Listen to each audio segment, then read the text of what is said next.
So we're know, like, right? and I don't know if they do it regionally because of travel or. Oh, I didn't understand the way it was described in the article either about how Ogden got in late. I don't know. Yeah, it's kind of weird. I don't follow it close enough to track the ins and outs of it. Yeah. Quick question. Uh-huh. In place. You, Louise, do you want Bart, Marcia? Is that fine?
Roll call reflect that all council members are present, and we are joined by Councilmember Hire electronically.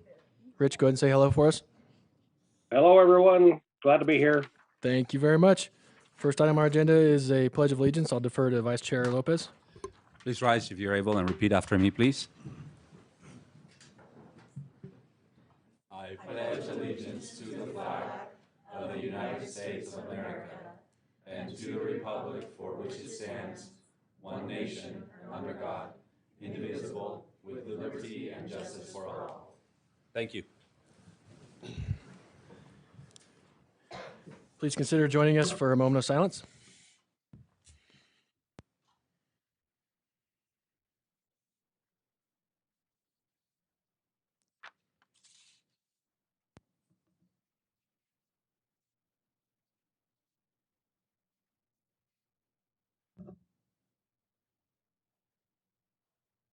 Thank you. Okay, next on our agenda is recognitions. We'll be recognizing Bettye Gillespie, a late civil rights pioneer and lifelong activist. We'll be recognizing her for her contributions to service to the Ogden community, and that'll be read by Councilmember White. I'm so honored to be able to read this. The Ogden City Council and Mayor proudly recognize Bettye Gillespie for her invaluable contributions and service to the Ogden community. A celebrated Utah civil rights pioneer and lifelong activist, Bettye Gillespie dedicated her life to fight for equality and helping others. Since her teenage years, when she and her friends were denied entrance into a local business, Bettye was on a lifelong pursuit to challenge inequality and segregation wherever it happened. Bettye was the first African American appointed to the University of Utah Board of Trustees. She worked for Hill Air Force Base for 40 years, 20 of which she spent as the Director of Equal Employment Opportunity. During her tenure at Hill Air Force Base, Bettye was among the highest ranked Black civilian employees. Bettye and her husband, Jim, were lifelong members of the NCAAP and prominent civil rights leaders in the community. As the youth director of the Ogden NAACP, Bettye spearheaded voter registration drives and often took her own young children door to door to register voters. In addition to her service at the NAACP, Bettye was involved at the YCC, League of Women Voters, and Habitat for Humanity. We are deeply saddened by Bettye's passing and offer our sincerest condolences to her family, friends, and other close associates. Bettye embodied the Ogden spirit, and we are confident that her legacy will live on for many years to come. I'd like to present this today in honor of Bettye.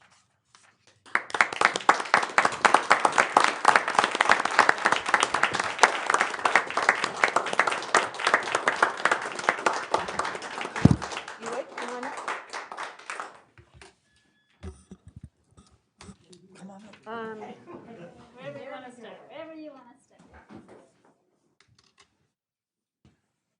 Thank you.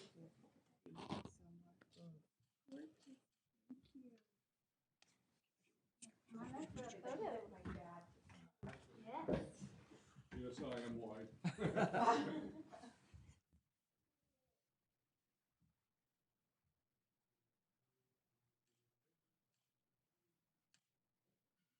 Fogging up my lens, but I think we're getting good shots. Okay. Thank you so much. Brandon, I hope you photoshopped me into that one. Thank you. Thank you so much for your service and your family service. Thank you. And I love I'm going to living in okay. Thanks so much. Would you like to say something? I hope so. Maybe. Did I?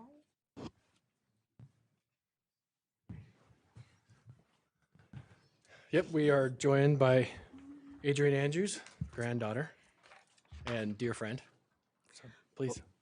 Thank you so much. It is a pleasure and honor to be here tonight representing the Gillespie family and accepting this gorgeous honor in the name of my grandmother, Bettye Gillespie. I called her Honey my whole life because she's the sweetest person you're ever going to meet. And I see one of my aunties, her daughter, Shauna Gillespie Ford, her stepson, my father, Jim Gillespie Jr., and many other family and friends who are watching tonight, seeing this great recognition of a woman who literally has allowed us to stand on her shoulders because of the work she was committed to, being raised in this community, being a product of Ogden High School, being a part of Delta Sigma Theta Incorporated, being a community leader, working with her schools, with her children's schools, her stepchildren's schools, and really wanting to make this an incredible community for everyone. I am inspired by her and my grandfather, James Gillespie Sr., and I'm honored to continue the legacy that they began, staying here in Utah, because if not them, who? If not then, when? And that is how I am here now. And I'm honored that there is a city council and a mayor that recognizes the legacy, the leadership, and the love of this good woman in our community, one of Ogden's daughters. Thank you all so much. This is a beautiful honor, and we will all enjoy and celebrate it in our family. Thank you so much.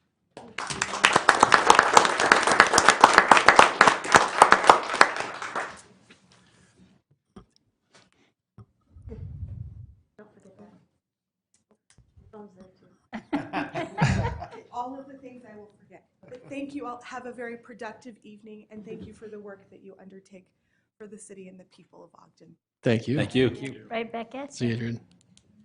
Thanks, Adrian. Appreciate you being here.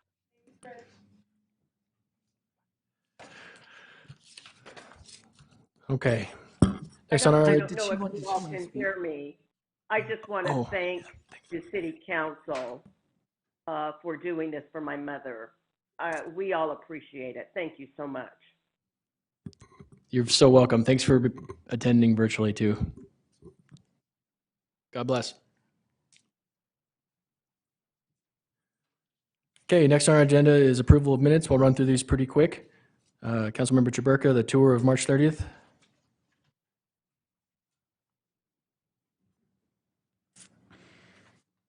Yes, Chair, I'd like to tell you that I read the minutes, and those were about the shortest minutes I've ever read. Oh, And okay. I really appreciate the assignment, whoever gave that to me.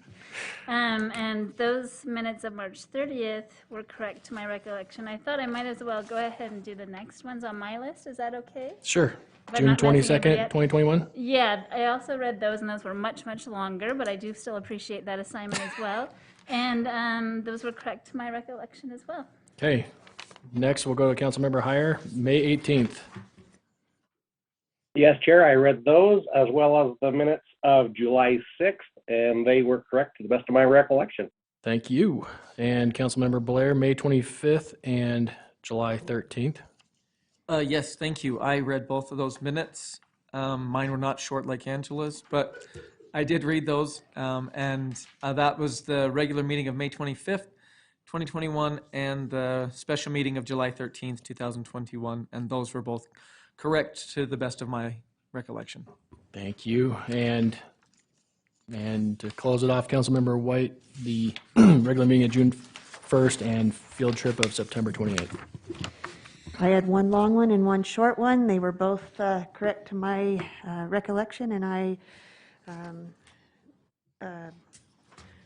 geez, I don't have to, yeah, I haven't done this for a while. I make a motion that we approve the minutes, sorry. Second? Okay, we can tell that the staff was mad at Bart when they made these assignments, and we have a motion by Councilmember White, second by Councilmember Chaburka. This is a voice vote. All in favor, say aye. Aye. Any opposed? Minutes pass. Next item on the agenda is reports from the Planning Commission, joined by our own Greg Montgomery, Planning Manager, CED.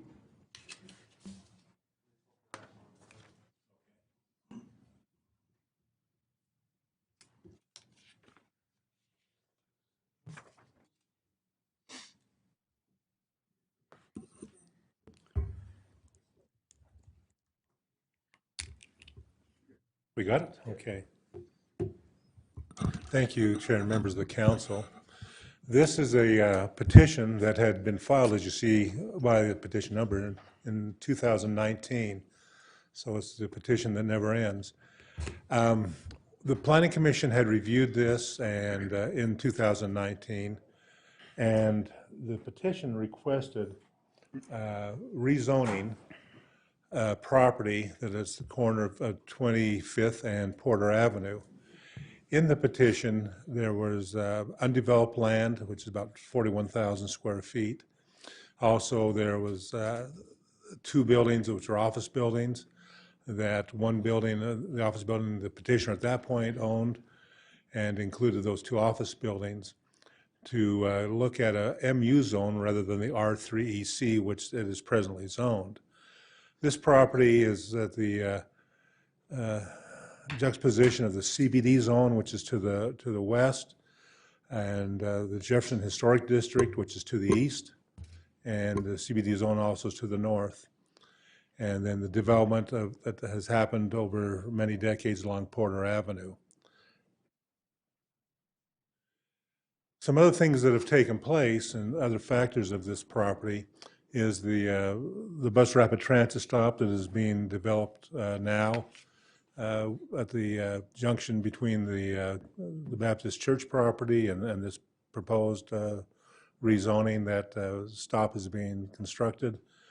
Also, a couple other things that exist on the property is a recorded access easement, a right-of-way that runs along the back of the homes on Jefferson Avenue. And even though it doesn't show on the plat, that right-of-way also extends then westward towards Porter Avenue. And over a time frame, somehow that western right-of-way became an ownership of the petitioner, well, the then petitioner, but it doesn't extinguish the right-of-way access. So that access is still there, even though it doesn't show on the plats. So those are some factors to understand with this proposed project and some of the site considerations. In looking at the property, this lot is vacant now, but in the past it had been part of Weber College. There had been some buildings that were located on this site. Those were demolished 50 years ago. And then the property became a parking lot. And for many years was an active parking lot. I'm not sure who the parking lot is for, but you still see today that it's a lot of asphalt there that's deteriorated. The housing complex to the south has been using it for parking, even though they're not owners of the property. And this gives you a view looking to the east from Porter Avenue of the site. From the side looking west on Porter Avenue, you see that it's Porter Avenue has developed with a mixture of multifamily units and a few single-family homes. And those homes that are there now were not the original homes constructed in that area. They were torn down and then new apartment buildings built in many of the locations. Some of the older homes still exist on that site, but have been cut up in many instances to multifamily units that were once single-family homes. And then from Jefferson Avenue, the homes on Jefferson Avenue back onto this property, so their backyards would look at the construction or the development that is proposed to take place. So this is a view between two of the most affected homes of what they have now and the impact, we'll talk a little bit later, of what the development would do. Let's see, I went back, sorry. This is the alley that I had mentioned that exists. At some point in the past, poles were put along to define the alleyway that runs along the back of Jefferson Avenue between this and the lot that's being proposed to be rezoned, which would also include this alley. And then along 25th Street, as I mentioned, part of this proposal would take out the parking lot that exists there now. The driveway would still be in place and used to circulate the proposed development and give it access to 25th Street as well as Porter Avenue.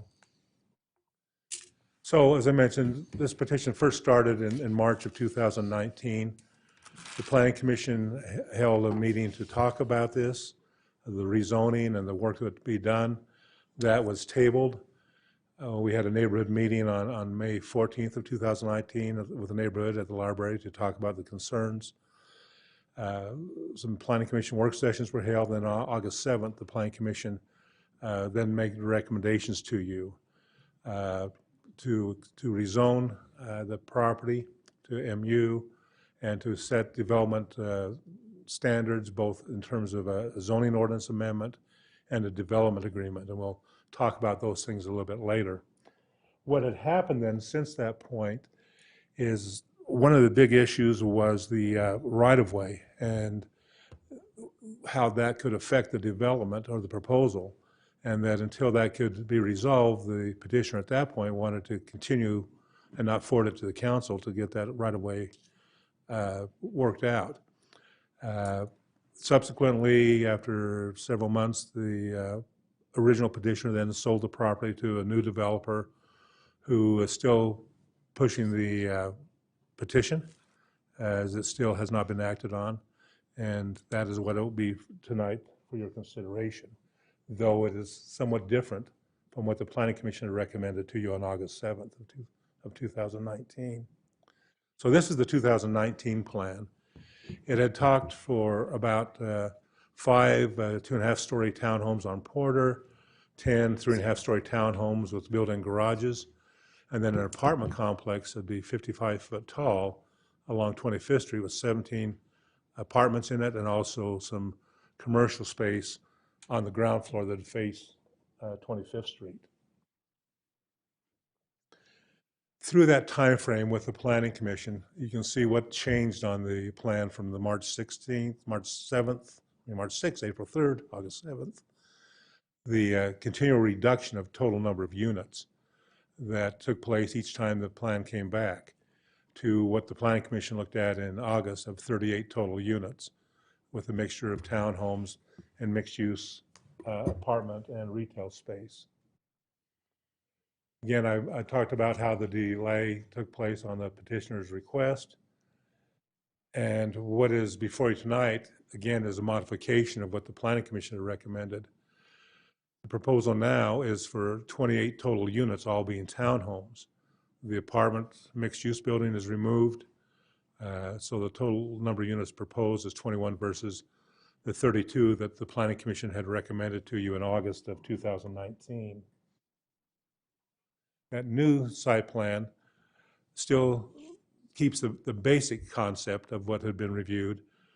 Porter Avenue, units facing that and having the ability to be live, work, and having the art space in front along Porter, it being a lower scale, and then the taller townhome units being in the mid of the project, but also being now on 25th Street to total the 21 units. And the 2 office buildings that are part of this request that exist now would still continue as they are. So one of the first considerations is why a zoning change? Well, the obvious answer is that someone petitioned to do it. And because they had filed a petition, the city is obligated to act on that petition and see it through to a recommendation of either approval or denial. The property is located in the East Central community, and the community plan talked about this property having an option for mixed use consideration. That area in white is where this property is located, and that blue is the area the community plan talks about mixed use being an appropriate zone request. The other part is that other plans, the Ogden on board, had also talked about these properties, this vacant piece, as being an opportunity property to look at transit-oriented development with higher densities as being next to the BRT stop. And so that plan had talked about this as an opportunity to do development of higher density.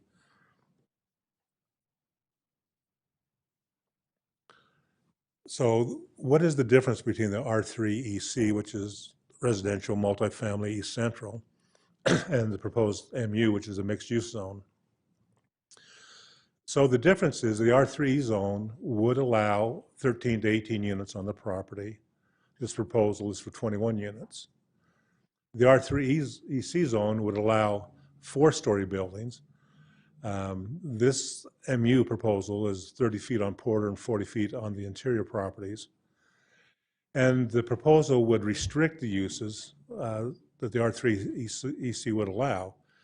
For example, rehab, treatment facilities, transitional housing, vacation rentals, boarding houses would not be uses that would be allowed in the MU zone. The MU zone is talking about townhome, live, work, office, dining, special retail gallery.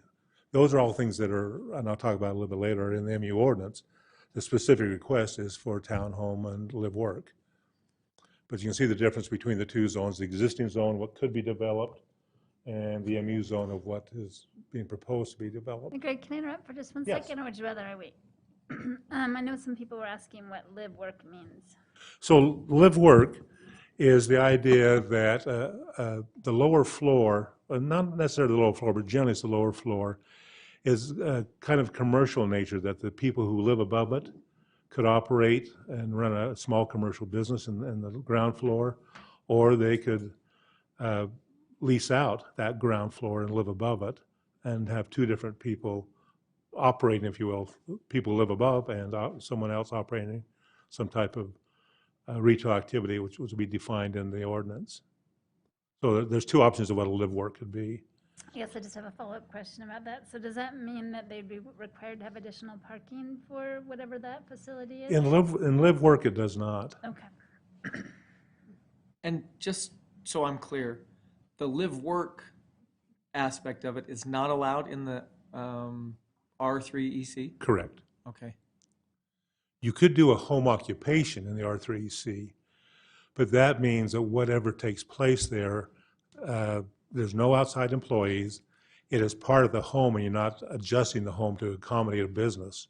You can just do the business, like teaching piano or a salon, those type of things.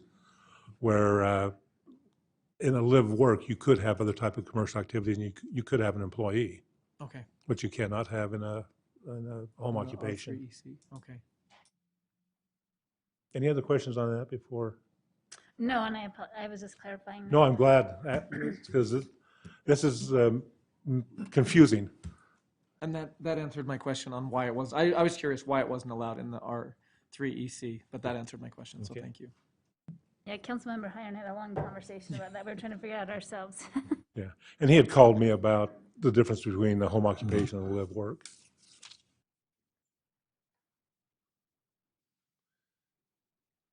So the differences between the commission's recommendation in August and what you're considering tonight is a reduction of the number of units, reduction of the overall height, and removing the mixed-use apartment retail building. In addition, what also is taking place is the increase of parking stalls. From what the plan had shown is 44 stalls at a parking ratio of 1.3 stalls per unit, to what's being proposed is 45 stalls at a 2.1 stall per unit ratio. So the increasing the parking on site into the townhome, so each townhome would have 2 stalls, and they have some, I think, 3 or 4 guest stalls on the site too, where before they didn't have that, and again, they were only at 1.3 stalls for the project.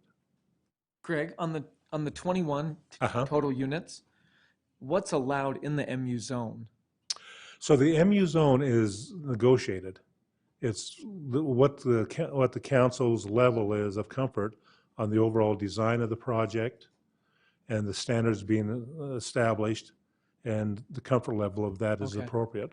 So did the planning commission come up with the 21, or did the petitioner come up with The new 21? petitioner did. Okay. So again, they lowered what the planning commission approved at 32. And again, to begin with, they were starting at somewhere around 50 units. Yeah. And so the planning commission was recommending, because that was before them. Since then, the new petitioner looked at it and felt reducing the units to just townhomes rather than apartment building was the way they wanted to pursue it. Okay. Thank you.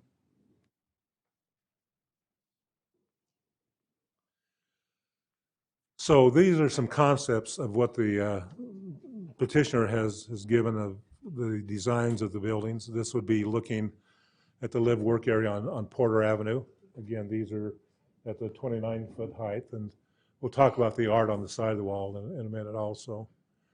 This is kind of the inner court area of the townhomes. Would be both inside the project and also along 25th Street. They be now 40 foot tall, and also the central courtyard that'd be between the units as an outdoor space for those who live there. And then this is the 25th Street frontage, and that access then coming off of 25th Street into the development or out of the development. Again, another view, aerial view of how those all relate to each other. And then the other thing that looks at in the MU zone is the appropriateness of the design. Some of the things that were talked about is, first of all, respecting the visibility of the Baptist church that was at the corner, of 25th and Jefferson. Trying to be in scale with the Jefferson district and also the Porter, where they are 2 different scales in terms of heights of buildings on either of those streets, looking at the quality of materials and trying to respect the architecture and provide that into a way that reflects the old and the new, and then providing some art or creative space as part of the project since it is in the 9 Rails district. So throughout the process of the hearings, there's been concerns both raised when we met with the neighborhood at the library and in the public meetings. The first one was the density of the project. This proposed project is at a 22 dwelling units per acre. Abbreviation is DUA. So when you see DUA, it's dwelling units per acre. In contrast, you have the Jefferson neighborhood that's at 5.2 dwelling units an acre. If you don't include the Robin apartments, which are along this side of the Jefferson Avenue, and it's that one apartment complex is at 60 dwelling units an acre on that one lot. Porter Avenue is at 21 units an acre up and down Porter Avenue. That is what that averages out to be. And 25th Street at 43 units an acre. So you see there's a lot of changes that happen in this area, and this property is right in the middle of it all. And it's kind of that center point of different zoning, different densities, and again, different designs that are being proposed. Height was another concern of what is the appropriate height. So as we took a look at the existing heights of the buildings along Jefferson, also along Porter and along 25th Street, and noted that along Porter, the height of the buildings is much lower, 33 being the tallest building, more buildings being in the mid-20s. As you go along Jefferson Avenue, heights to the roof are taller, even though they may not be as many stories, because floor heights were taller in those older buildings. But again, the general height to the roof was around the 40 feet mark, some taller, some smaller. And then on 25th Street, again, some taller height with the old Weber Gym being the tallest, and then the Portland and the other buildings built that are in the 40s and 50s. So that became an issue of what is the appropriate height of a building. Again, remembering the R3 EC zone would allow 4 stories, and the MU is proposed to lower that to 40 feet rather than story height, because again, you could have a main floor at 16 feet and then so 4 stories could be taller, could be lower depending on what your height of ceiling is on each level. Another concern was the traffic circulation. Porter, of course, is not a through street. It dead ends before it reaches 26th with a hill that drops significantly down to 26th Street. And development that has occurred throughout there has used Porter as its only access. Of all the properties there, 380 trips per day is generally the accepted count of what will be taking place of traffic moving back and forth on Porter Avenue. And you can see on this drawing, those orange dots are where driveways or accesses are located presently along Porter Avenue. And again, this is also showing that alley with a dashed arrow line and the one access that comes off of the home off of Jefferson that has access to that alley. And then several homes that are further to the south use Porter, and even a couple of homes that face 26th Street, their parking is coming off Porter Avenue. The proposal of the new development would add 147 trips to the existing total that takes place on that road each day. And its circulation is shown in that white area.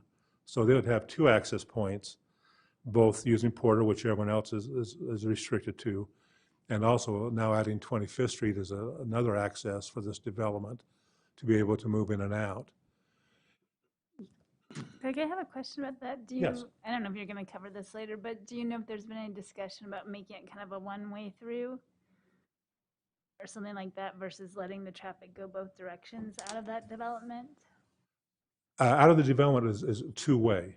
Right. Has there been any discussion about maybe making it like a one-way? No, there hasn't, because the fire code itself would require a certain width of that access through. and that is a two-way access. So it'd be kind of a natural to have that wide of a 24 to 26 foot wide interior circulation. And then people will say, well, it's only one way. I'm going to go both ways because it's more convenient. Yeah, except it would help with the number of trips going. Porter is a nightmare. I mean, I very rarely drive down it. You can't really fit two cars going two different directions on it many times because of the parking and everything. Uh-huh. So I just wonder if that could be helpful. Well, I think the one thing that's helpful is, again, this development has another option besides Porter to get in and out of. The other properties don't have that access to go through this development, other than those properties that have the right-of-way through it. So, yeah, it doesn't change what's happening on Porter. It does add some traffic, but the traffic that's there will have two options rather than just Porter to get in and out of. Or people coming from Porter will cut through there to avoid the corner. Yeah. Again, it's private property that shouldn't be doing that, but yeah, those things happen. That's why some of those white barricades were put up there years ago, is because of those type of things. But they're, you know, the bollards are there, but no chains anymore.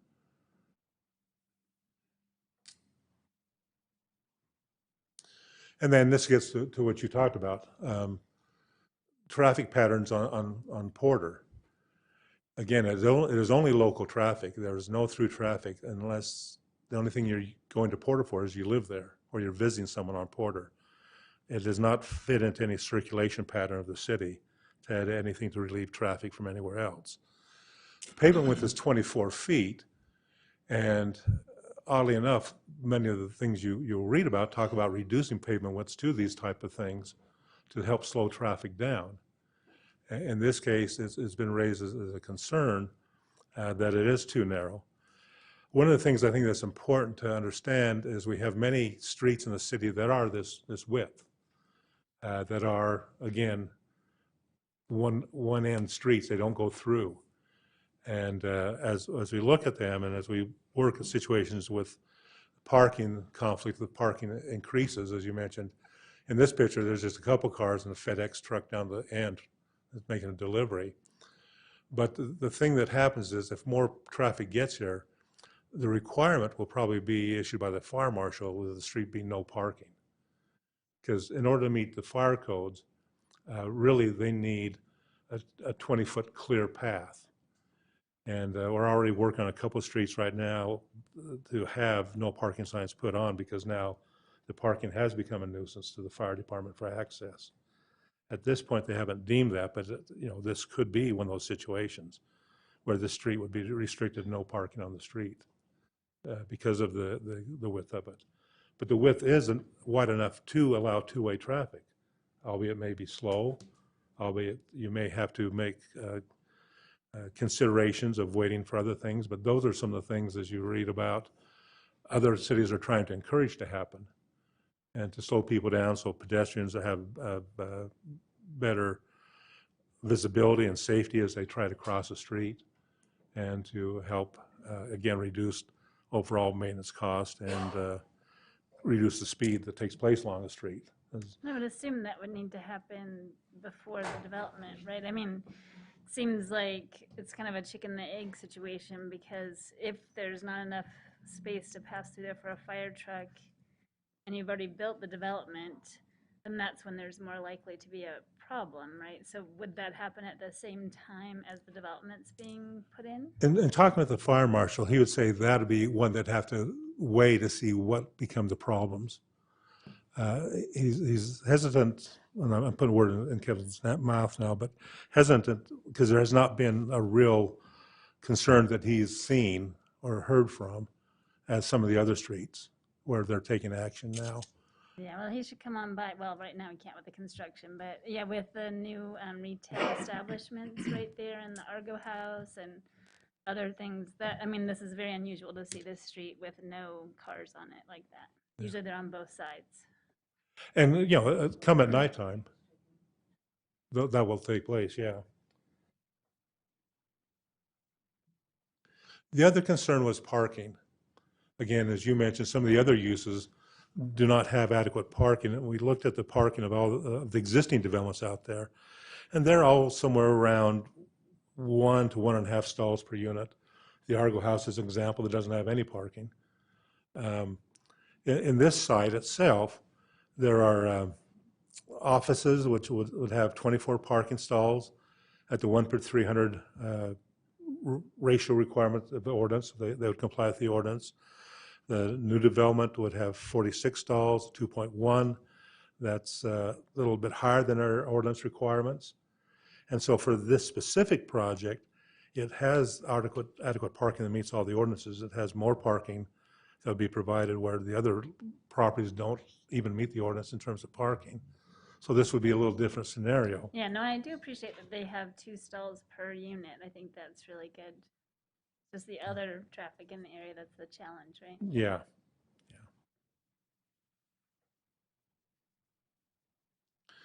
Then the other concern is the 9 rails plan, because in the plan, there's some language that talks about a potential of what this property could be. And it talks about some small artist house, single houses built along that right of way. And when you get to 25th Street, then some larger scale buildings. And that vision plan, I know this is a concern that the neighbor has brought up, of that the expectation is these will only be single story, small artist house that will take place here. The district plan also talks about that in the creative district, it should be an area to allow higher densities and mixed uses. So even in the plan, you have 2 ideas that are being generated. And I think the importance of the plan is it is a vision of what could happen in the future.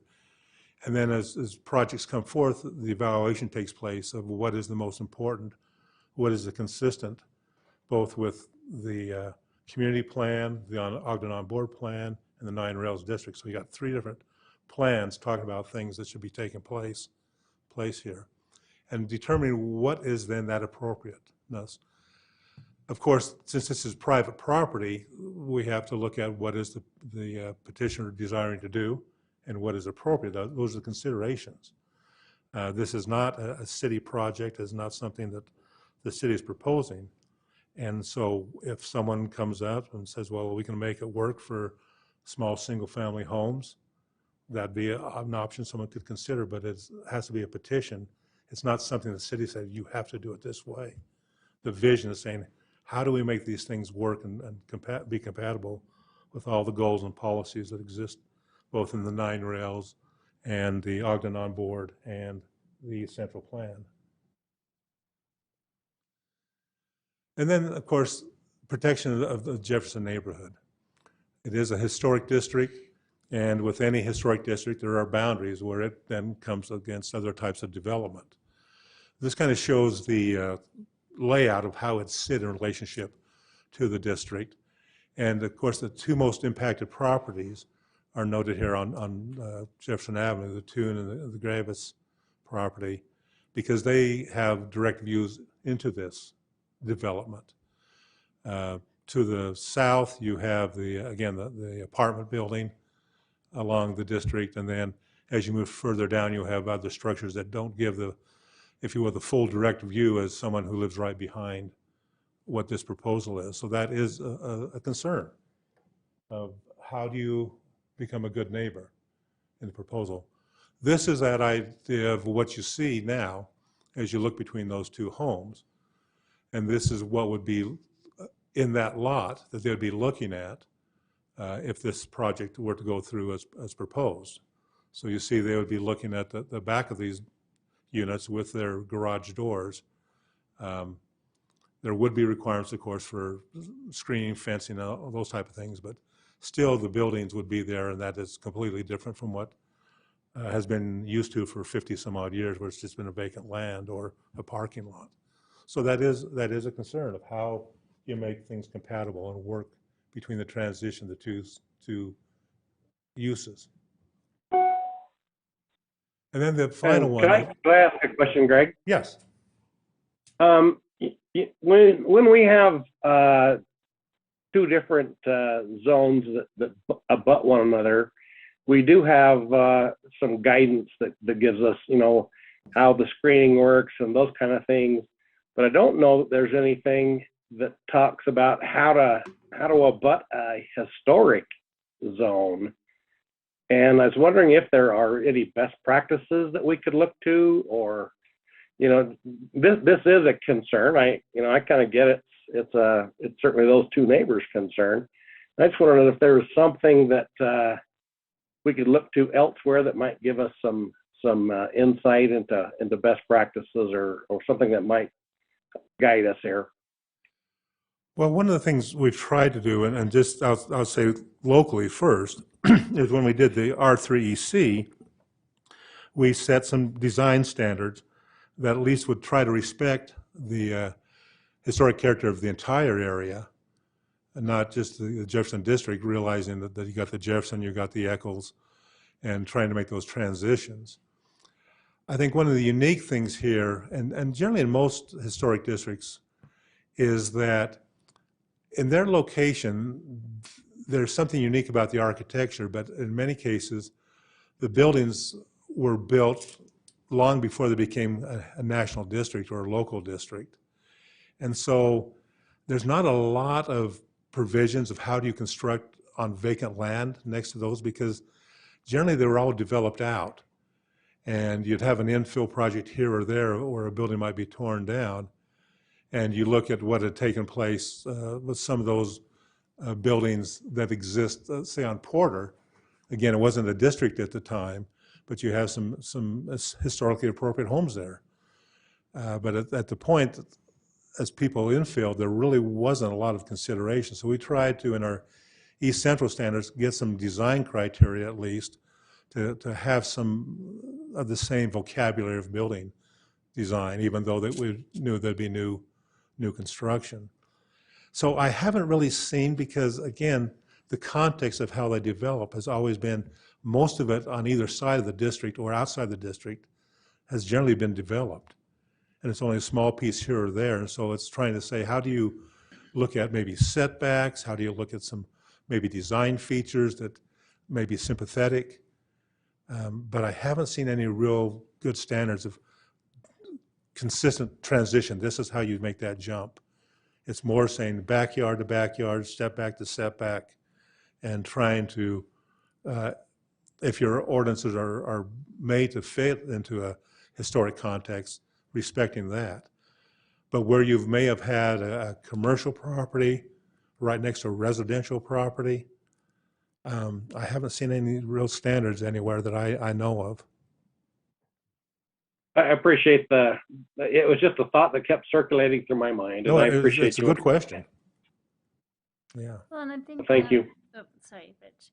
I think also something I keep thinking about too is that, yes, it certainly does impact these two property owners, because it is right next to their house, but I think it does also impact a much broader audience, and one of them being me. I live across the street, so I'll be looking at those buildings behind this building, but also all the people that come to the historic district, they come to see certain kinds of things along that street.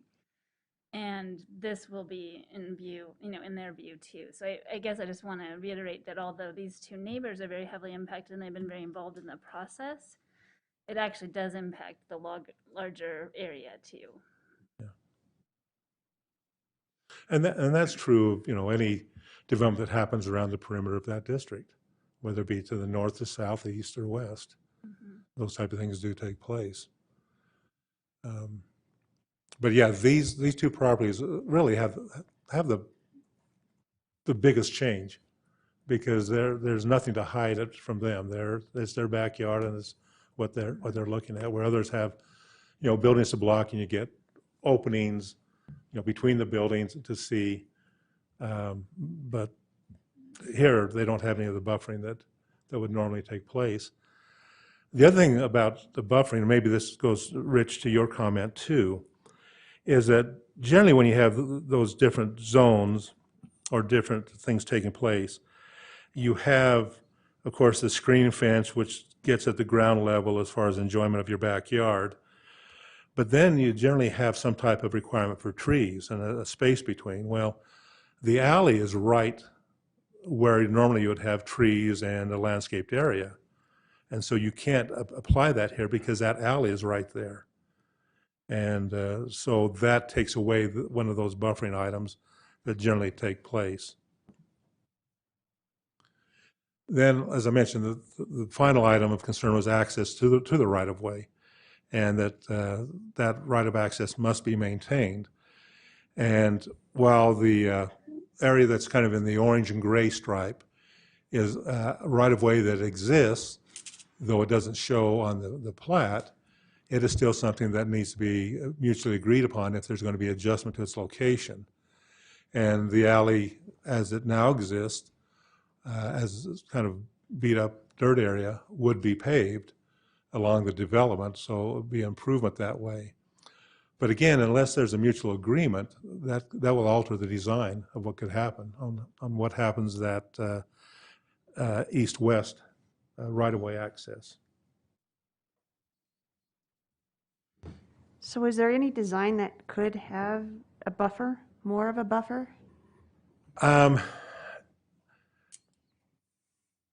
It would basically, the right-of-way would have to be, all the right-of-way would have to be either abandoned or vacated or altered.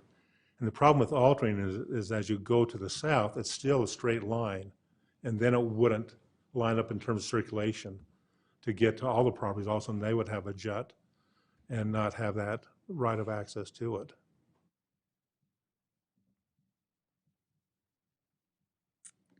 On a dumb note, I just noticed that we all received a letter from Lydia Gravis, and she provides some suggestions to some of these issues.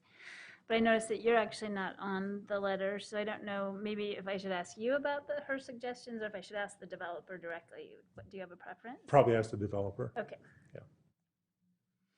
Thanks, Craig. So as you look at this, the aspect of rezoning comes in two parts. One is considering, do you rezone it to mixed use? And if you do, then there's a development agreement that goes with the mixed use ordinance. And that sets some standards to tie the zoning to this specific project. And it's a text and a concept plan. And in that development agreement, it states that this project will be limited to 21 units. It's limited to townhomes and live work. It's limited in its height to 30 feet and 40 feet. 30 feet on Porter, 40 feet on the other locations. The design should be a modern interpretation of arts and crafts. There should be varying facade relief and decks. Here it becomes part of the art piece. The north and south walls of the two-story building, the north wall of Unit 7 would have murals on the sides. Also, there would be a 10-foot wide public access on Porter for art displays, art pads, to look at types of physical art. There'd be a 6-foot tall cedar fence along the property lines to the south and to the east. Again, still having gates to allow access. Retaining the right-of-way for those who have rights of access and shielding lights so there's no direct view of light sources from the neighboring properties. So that is part one of what's before you tonight. And again, in part one, there's two parts. The rezoning consideration and the development agreement consideration, which would go along with the mixed-use zone. Now, the Planning Commission had recommended a 6-0 vote to recommend approval of the MU zoning and a 5-1 vote to approve the development agreement.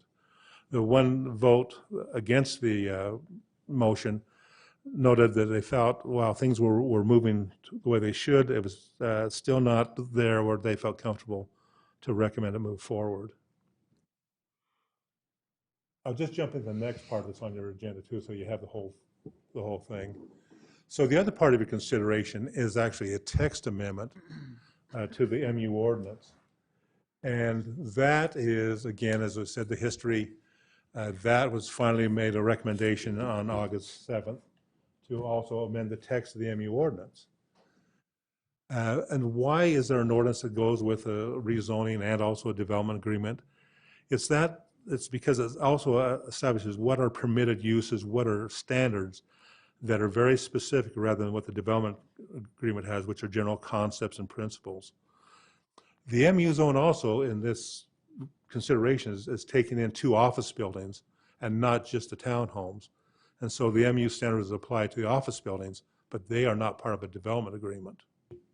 So this would also then set those zoning standards to the office buildings and set their details of uses and design should the revisions take place to them. So one of the things that, as we move forward, because this was recommended to you back in August of 2019, since that time we've had another MU ordinance developed and approved in 2021. So the numbering system on the ordinance you have before you is going to need to be revised because now it's conflicting with the ordinance that got approved last December. So we will need to make some changes if you wish to pursue with this. Also, then the MU ordinance talks about land uses. Now again, I said it extends beyond the townhomes and live work. It talks about restaurants, some limited retail, offices, apartments and townhomes, and sets standards of the minimum and maximum size of the units. It talks about the ability to have art studios and galleries, which again the R3C doesn't have, as well as offices and limited retail and restaurants. Now that doesn't mean it's going to happen, but if those existing office buildings somehow want to change in the future, this gives them those opportunities. I have a question on that. Yes. If, you're looking at the map or the pictures and they all look residential, nothing about that looks commercial. And so does this zone amendment also address potential signage or how those businesses would operate and look? Yes, in the zone, the present 2 houses that are converted to offices, the sign ordinance does set the standards because, again, they're still residential in character, so they have a certain limit of size of sign. I think it's like 40 square feet.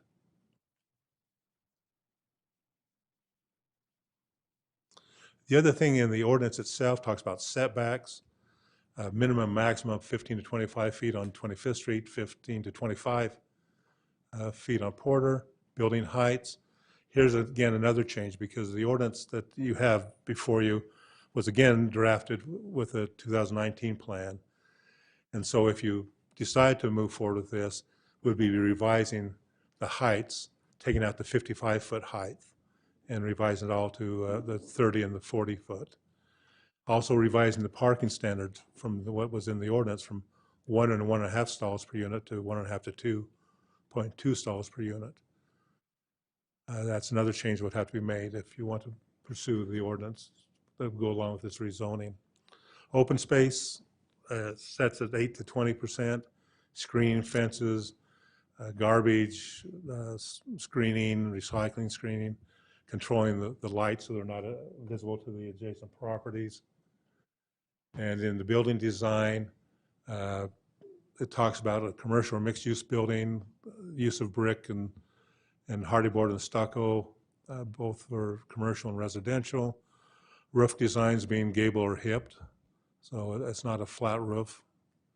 That in the architecture of the building, there's identifiable bays or units. In other words, little projections that say, okay, here's a unit, or at least you don't have a long wall of building, and that being a ratio of either 15 to 40 foot area that could be manipulated with the buildings.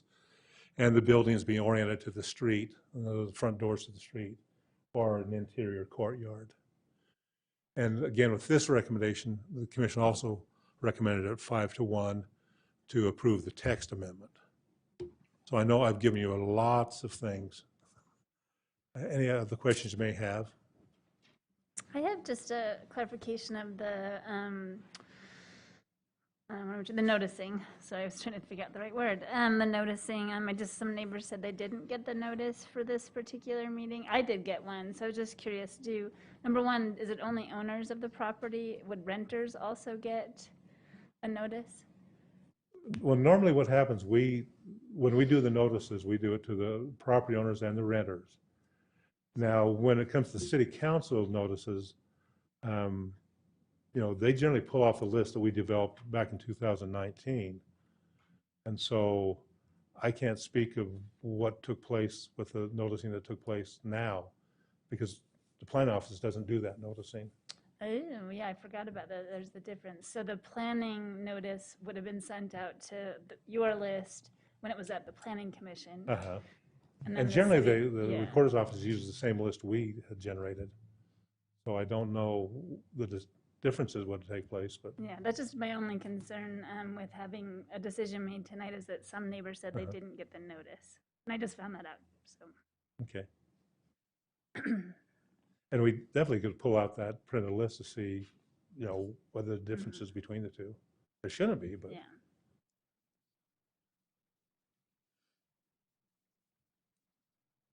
Then I just have questions for the petitioner. okay. But anybody else? I think we're ready to hear from the petitioner. Okay. Thanks, Greg. Wow, that's a whole nother world. I don't know what's going on there. Exactly. Going down the rabbit hole. Oh, boy. This is not real, anyway.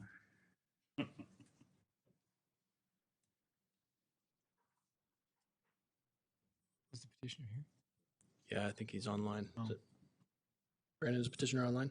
Yeah, he's transitioning into a panel. Okay. Thanks, bud. Marty McFadden. Okay, Marty, can you hear us?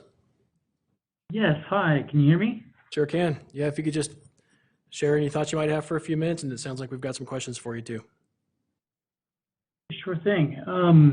I want to thank Greg for the presentation that he provided. I think that what he has presented to you is accurate as far as, you know, we've been working on this project now for quite a while and have tried to take a lot of consideration into, you know, this juxtaposition and this cross section of this development, and trying to be just as respectful and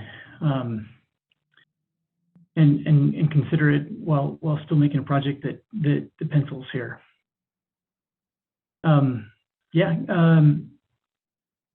Feel free to ask me any questions you have. Okay, we'll just go to Councilmember Chaberka. Oh, I'm sorry, and I don't mean to be dominating the conversation. Well, it is your neighborhood. It's right in the Okay. heart of your district. I've had a so- lot of conversations about it. Exactly. To be honest, some of us are kind of counting on you to. Yeah, well, Marty, I just want to first say thank you so much for wanting to invest in our community. We certainly appreciate that, you know, when someone comes in and wants to invest in the community like we all have. So just for your information, I can't remember if I've met you or not, but, you know, I live on Jefferson Avenue as well. So I'm here to help represent my neighbors, but also the community at large.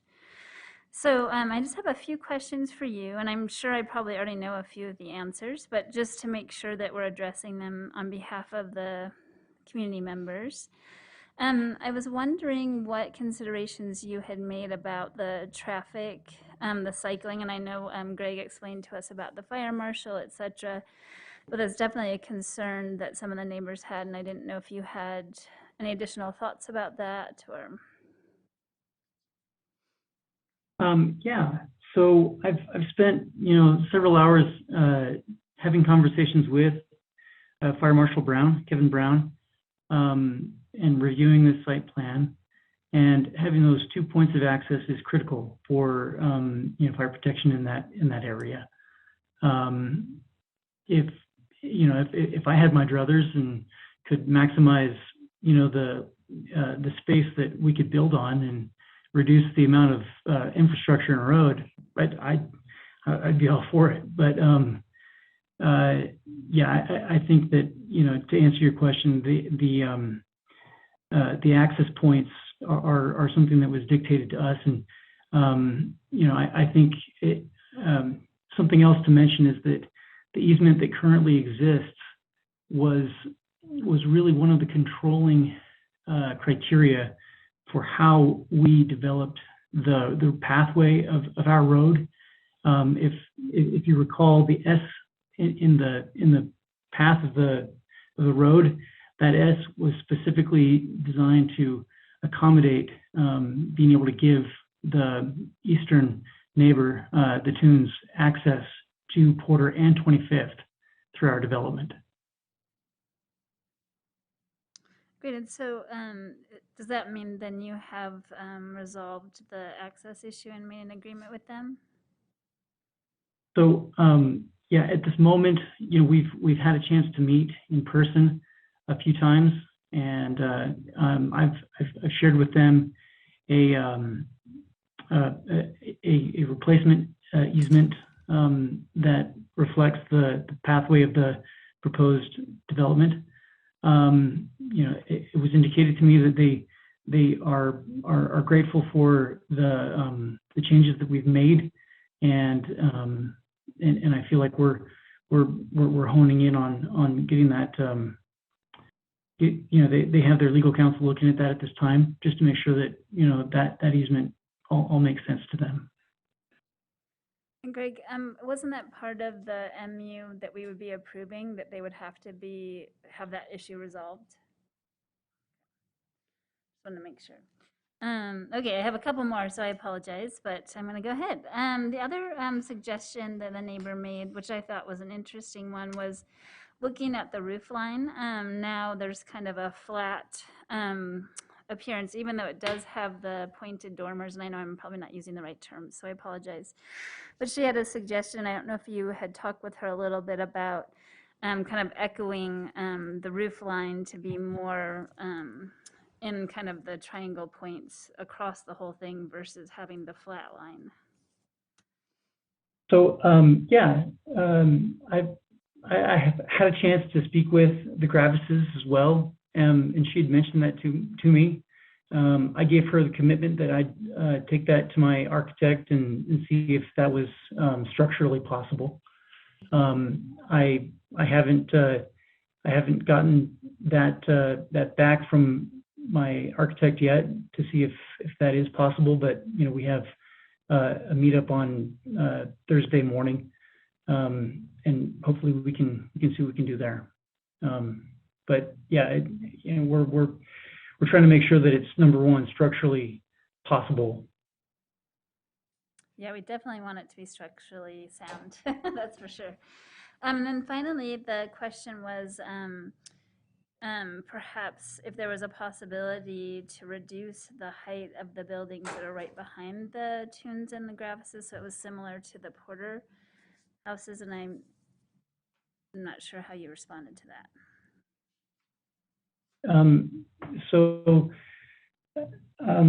Yeah, they had mentioned that to me as well. I think that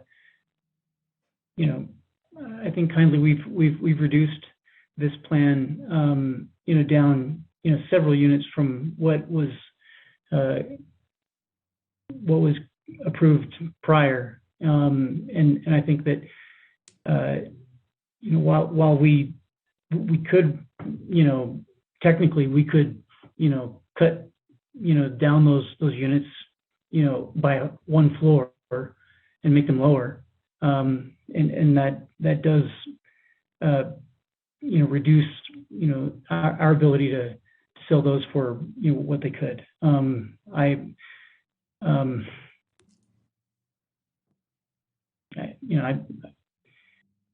It's not something that I think the owner that I represent is excited about. Oh, yeah, I get that.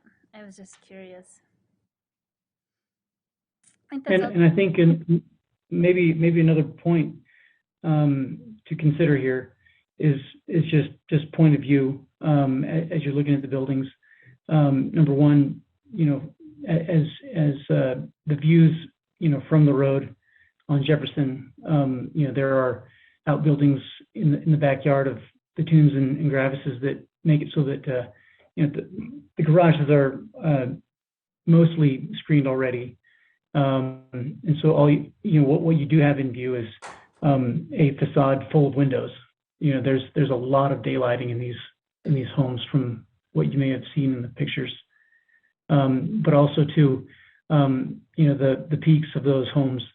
They are pronounced. When you're looking from down below. The picture that Greg shared was an isometric drawing that really takes no perspective into consideration. Great, thanks. That's all I have for now. Okay, any other questions from other council members?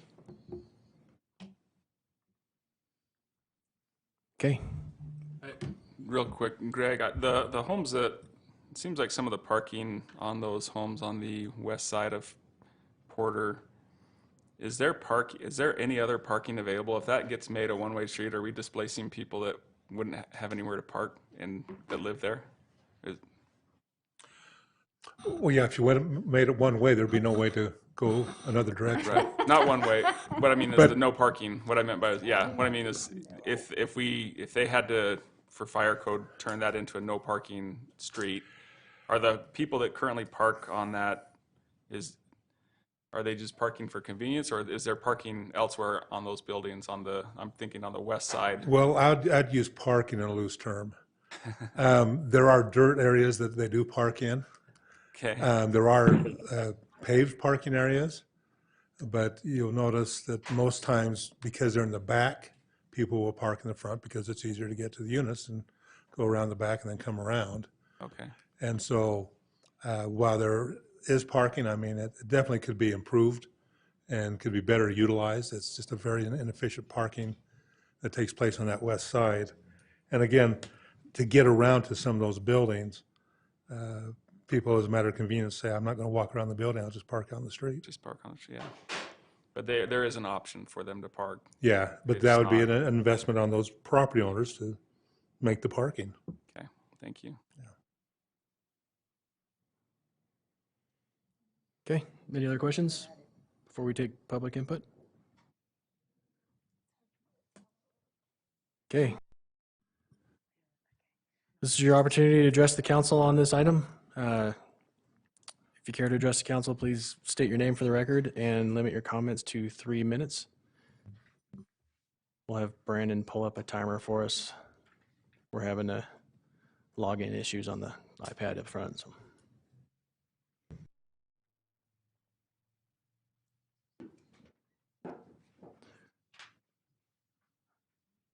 Figured you were here for this one, Travis. Yeah. I was getting a little worried, but I didn't see you moving there. Yep. I've got pretty much Travis, probably hundreds of hours of Travis Pate, 2546 Jefferson. I've pretty much got hundreds of hours and thousands of pages of research into this. Also a petition that went to the city attorney's office with regards to the Board of Zoning Adjustments for the original notification to from the Planning Commission, in that proper notice was not given. The development agreement was not completed within less than 24 hours of the actual it going to Planning Commission. Also, the aspect of it threatens basically the historic places where in the National Trust, where it says has been the home of many important figures, local, state, and national fairs. In the application, the city for the National Trust, the city says the district has also been home to the lesser known but more important large working classes. This development does not provide any type of arrangement or home or housing for working class individuals as far as the moderate aspect of income. There's no aspect for fair housing in that sense. I've sent a fairly extensive packet, which also includes the APA's policy guide on historic and cultural resources, and I don't believe any of these considerations were followed in developing and drafting this, particularly the actual setbacks from neighboring zones, which the Riverfront Redevelopment Project area has those as part of their mixed use agreement. So in other words, if we scrape a neighborhood clean, we have greater protection than those of us that have chosen to live, love, and enjoy life and sacrifice life in these current historic districts. I crafted also essentially what could possibly be a build out, because I think that's one of the key things is once this is allowed in, it's the camel's nose inside the tent. And so I think that aspect is just an additional 78 homes roughly.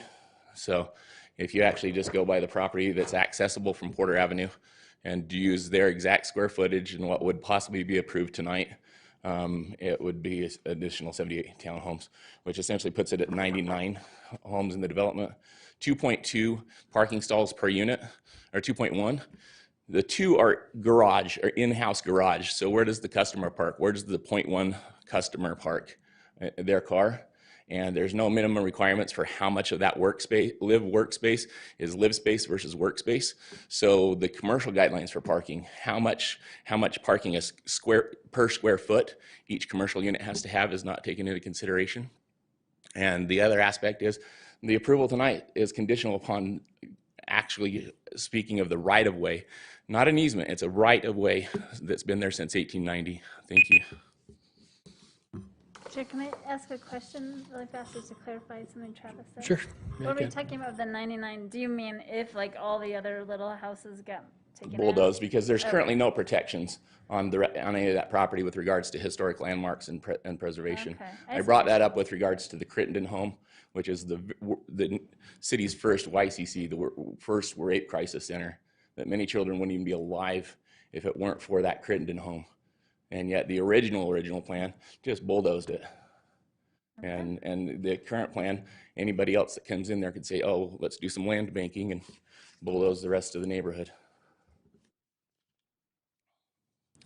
Thanks, Travis. Thanks.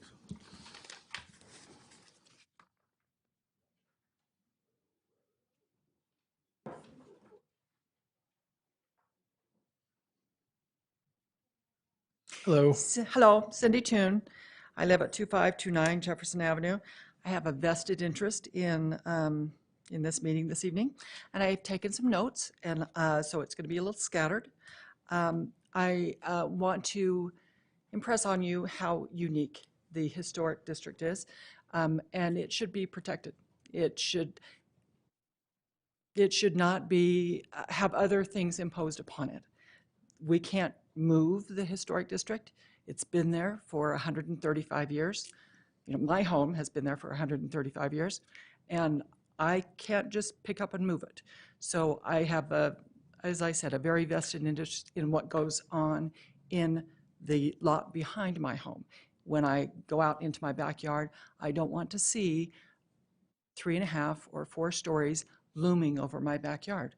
I would like to be able to enjoy my backyard. I do appreciate the work that Marty McFadden has done with Heritage Homes. I know he has worked on this proposal for a great deal of time. I feel he has kind of been led down the primrose path. I don't think this development or the development before was a good fit for this neighborhood. Not just that it's next to the historic district, but also the fact that it is on Porter. And Porter is a very narrow street. As Councilman Chaburka noted, she says, it's a nightmare. It is a nightmare to drive down that street. It is a dead-end street. There's no way that anyone, and just as Greg Montgomery said, there's no reason to go down that street unless you live there. Well, then why would we propose to have commercial space on that street? Someone open to have artists' lofts there where they could actually sell out of their lower entry. How can that work if you never go down that street unless you live there? There's no way to go in and out unless you live on that street. Sorry, again, I made notes and they're a little disjointed. The right-of-way does not affect just myself and my husband. There are at least 3 other neighbors that are affected by the right-of-way. The right-of-way that Greg Montgomery has shown and that affects this particular property is only a partial of the entire right-of-way that goes from Porter all the way around to the other end of Porter. So it's not just the Toons that have to say, yes, we'll move the right-of-way, it's okay, you can do this. Others are involved as well. And I do appreciate, again, the work that everyone has done to try and make this a good development. But again, I don't think it's a good fit for this neighborhood. Thank you for your time. Thank you. Anybody else care to address the council on this?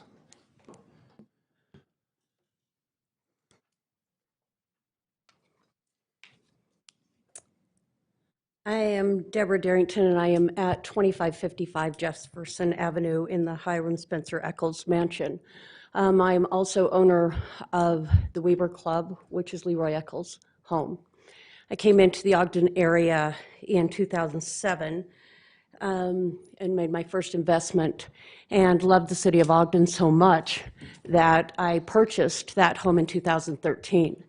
I also loved Ogden so much that I have invested in other properties in the area, especially in the historic. Part of my concern with that building is you're showing the pictures. I, during COVID, directed my love and attention to design and development to make it a full-time career. And to paint my home has to go through someone else's approval just to paint my home in the historic district, which the backyard is where this is going into. Surprisingly enough, at my property, the Leroy Eccles property, which is the Weber Club, to repaint that the exact same color, I had to go through a planning meeting on that just to keep that. So that's the integrity that if I have to go through those hoops, and I will admit at first I was a little frustrated at that, but as I got to understand the historic nature of this, I own another property in Layton, which is the Cowley Estate, one of the oldest mansions in Layton, one of the very few that are preserved in Layton. We have a very fortunate thing here in Ogden that I am not sure the statistics or the percentages, but I would lay odds that in this nation we are one of the largest historic districts, where we have more homes on the National Historic Registry than any other city that I have studied or come across. So the sacrifice that we have, and I see time counting down, but the point that I want to make, those of us that live in that district, it's not easy. It's not cheap, and it's not easy at all. It's not easy to find someone to work on your home to keep the historic nature. It's not easy to choose a color theme that doesn't jeopardize the integrity of the people that came and built those homes and built this city. The view means a lot to me. My view out of my top story and my second story is this building. I can see from that part of my house directly, this is lined up directly in the path of my home. And so with that, the easement is also something I want to address. The easement is part of my backyard. I currently do not have anyone in my basement, but it is zoned to have 2 additional people in there, and that's where their parking is on Porter. So my time is up, but I would just like to say that for those of us who make a monetary and a time commitment and a sacrifice to live here in these districts to preserve them, I would ask for the same respect back. There are other places for those homes. Thank you so much. Okay, anybody else care to address the council on this issue? See, we have a couple hands raised online, unless there's anyone else in person. Okay, we got one more in person, then we'll get to Kelly and Daniel Matthews online. My name is Christina Calvert. I moved to Porter Avenue. I'm on 2567 Porter Avenue. I'm on the very end of the dead-end street. That's where we live. We moved in February of last year, and we've seen some major improvements in the area, and they've been wonderful. My concern is what it's at right now, Porter Avenue, what that lot is right now. There are a ton of multi-unit houses. We own a multi-unit home. My home is a duplex. My concern is that that lot right now, it's just full of garbage. There's so many, Porter Avenue right now, I do understand the historical nature. My concern is what it is right now. What I see when I look outside Porter Avenue is I do see the beautiful homes on Jefferson, but I see this dumpster that's been sitting on this, literally about this far away from the sidewalk. No cover, no nothing. Transient people walk by there, they pick through it, and there's just trash all over the street. It's I'm not sure what the solution is. I'm not sure if it's this gentleman's or the proposal that's on the table now, but it's a beautiful, beautiful street. And if we could hold on to the integrity of the street, I have a crazy Murphy bed in my house that turns, I mean, the amazing architecture that defines the historic district. I live in one of those homes, but I also see the deterioration and the crime and the drug use. You see it right in front of you, like walking through my neighborhood. So I don't know what the solution is, but it would be nice to have something instead of a parking lot full of trash. And so I don't know what the solution is, but Porter Avenue is a wonderful place. The parking is absurd. You're right. Trying to get in and out of this street, you do have to give the right of way often. That's okay. I'm used to, I don't mind driving on small streets. My concern is that this looks out of place. It looks like something that wouldn't fit in Porter Avenue. I look at these two businesses that you say it's affected. I think those two businesses, those beautiful homes, they look like homes that have been turned into businesses. My concern is that this proposal doesn't fit with what Porter Avenue looks like. I'm just new to the place, and it's an amazing street. I do hope we can hold and keep some integrity of the art district. So that's what I'm saying. Thank you very much. Okay, anyone else in person care to address the council? Alrighty, let's go to Kelly online. Kelly, if you'll state your full name for the record and limit your comments to 3 minutes, we'd appreciate it. Yes, my name is Kelly McLeod, and I am the property owner at 2527 Porter Avenue. Can you guys hear me? Yes, we can. Okay, perfect. I just wanted to kind of correct a statement that Greg had shared, or that a council member had asked in regards to displaced parking on the west side of Porter Avenue. If you did remove street parking on Porter Avenue, it would actually hinder our tenants, and they would not have parking. So it does displace parking on Porter Avenue. I just wanted to clarify that detail. Okay, thank you, Kelly. Moving to Daniel Matthews.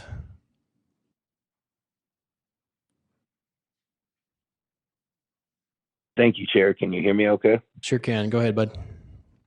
Wonderful. I'm going to try to minimize the rehash, but also echo some concerns. I had the honor of renting an office from James and Lauren Argo in the Argo House, and huge shout out to them as a perfect example of how you can build out a business within the existing neighborhood. But I think there's some things that we're overlooking, and that's exactly like what's going on at the Argo House. Also like to echo what Kelly and Councilwoman Chaberka and several others have said about Porter. Porter is the only street in Ogden that makes me that makes me remember Portland. Compared to, I live in a historic district on Jackson, and you could do a full circle on Jackson, and we get a lot of traffic on it.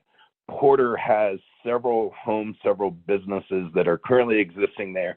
For example, you have a very active coffee shop and yoga studio operating out of the Argo House currently.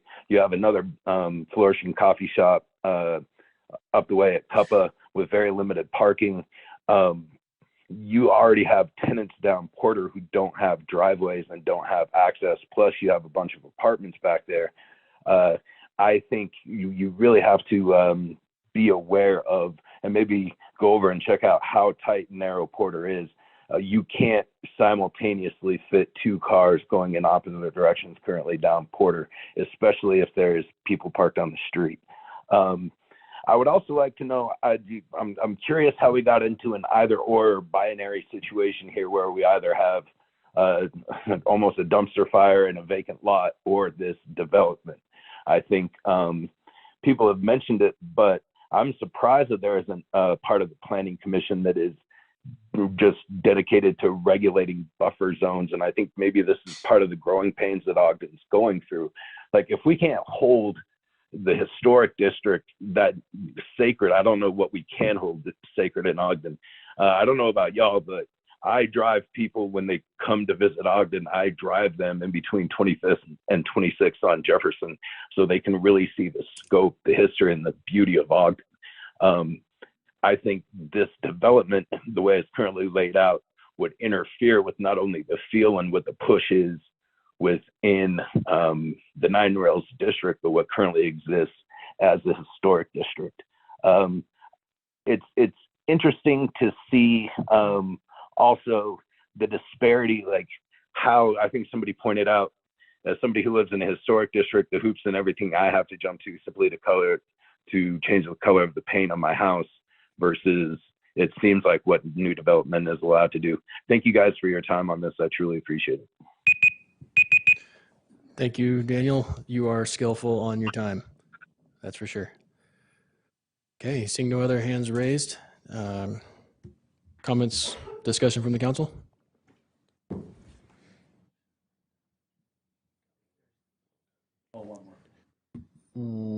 Oh, you're right. Kim Bauscher. Sorry, Kim, didn't see you down there.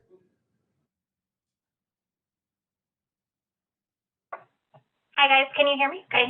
Yep, go ahead. State your name and limit Thank your you. comments to 3 minutes. Thanks, Kim. Kim Bauscher. I'm a resident, just 25th and Quincy.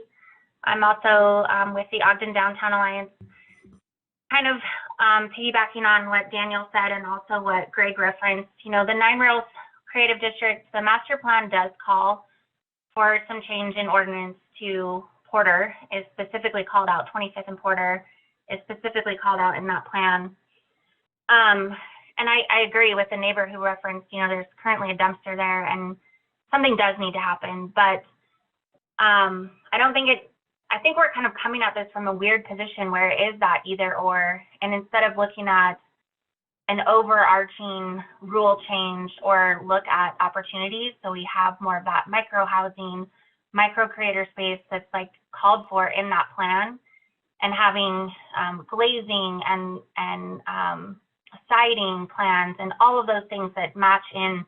You know, when it's referenced in the Nine Rails plan, it's meant to be a bridge, not this harsh barrier between old and then there's new. It's meant to be this bridge. And I think that there's a ton of opportunity for the Planning Commission and staff to present concepts beyond just this one proposed project that could impact the area, you know, and help drive vision of what does that, you know, take it off that master plan, you know, what does that actually look like? What could that look like? And then help create feasible pathways. You know, right now you're looking at a developer who's saying, I'm trying to make it pencil. And so they're just, you know, and no offense to you independently or personally, but you're in this position where you've got a project you're trying to pencil out and rules that don't quite exist in alignment with where the vision is headed. And so you're in this unfair position of being asked to come back to the table with, well, maybe this time people will like it, but I think it needs to come back to that greater vision of what this neighborhood is trying to accomplish and addressing those rough patches, but in alignment with supporting and protecting and cherishing those historic spaces and the artistic creativity, you know, that's been assigned to that neighborhood too. Thank you. Thanks, Kim. Okay, now seeing no more hands. Is there any comments from the council? Well, I'll go ahead, but please, I know somebody else talked too. I think that I just really appreciate all the input from the neighbors and from those online, and I really do. I probably feel a little bit more like Daniel and Kim, where, you know, there's these conversations are happening all over our community, and there's different contexts in every situation of how we need to handle it. And I do think there, as I mentioned in an email to you all, you know, that there's a challenge when we have all these different plans that the community has provided input on. We've actually been paid consultants to help develop. And then when it doesn't align exactly with what the current zoning is, or even what the developers are bringing forward for the plan, that's happened to us kind of a couple of times in different ways. I'm also just concerned this evening that we heard that there might not have been the proper noticing for this particular item, and I know that there was a lot of input at the planning commission level, so I'm just concerned that we don't have that representation here. And I've tried to do the best I can with that, but I just wonder if we need a little bit more time to, have community input. Okay, thanks, Angela.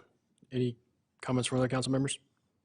Hey, Greg, I was just wondering, it's been addressed, I know that was one of the concerns earlier, and it's been brought up a couple times here tonight about the right-of-way. Can you just talk a little bit more about that?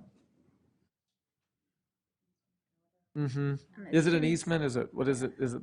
The tunes are here too, and they have it on Yeah. their title. So you're talking about the one that wraps around the homes on Jefferson, the back homes? Yeah. So it is a right-of-way.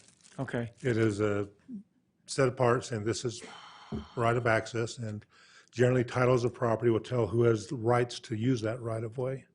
So as was mentioned, there may be multiple people on that title. But anytime you're looking at right-of-way and dealing with any changes, you got to look at all those who have ownership to that right-of-way. And the developer does have access to that right-of-way or does have ownership of that right-of-way? Do you know? I'd have to do a title search. My understanding is that they did. Okay. But, and I'm not sure the exact number of people, but sometimes just because a right-of-way is there doesn't mean the people who are next to it have access to it. It will tell in the titles of the property who has rights to it and who doesn't. Because this is not an alley, which is generally dedicated as part of a plat, but it is a set-apart right-of-way. Okay.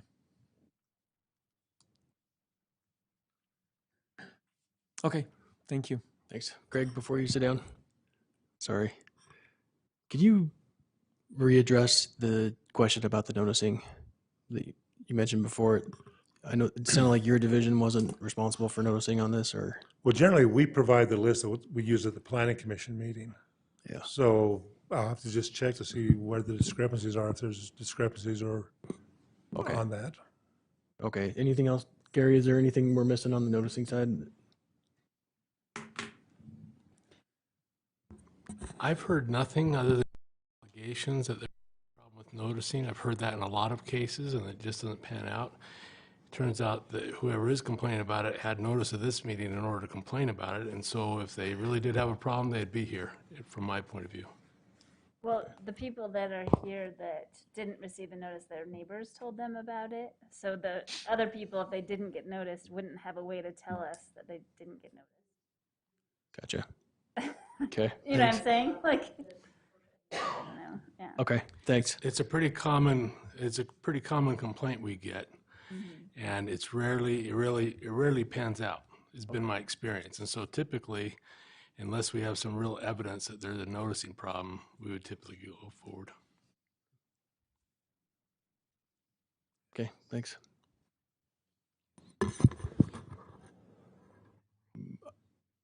Chair, we've got a hand raised by the developer. I think it has to do with the right-of-way. He raised after I brought up the Okay, right-of-way. okay. Marty, can you hear us, bud? Thanks. Yeah, I did want to just address, with the council here just a minute, because I do understand that, when these meetings happen and when these presentations are brought forth and the city, the citizens who are a part of these meetings and listening to the presentation, there's a great lack of context in how much has gone into the design process and how many revisions has gone through to present this one option to approve. I do want to just kind of share that, with the council that, this was not a binary thing. This was very much a quest, if you will, to consider and incorporate all of the input from the neighborhood that's been tabulated and presented. I think that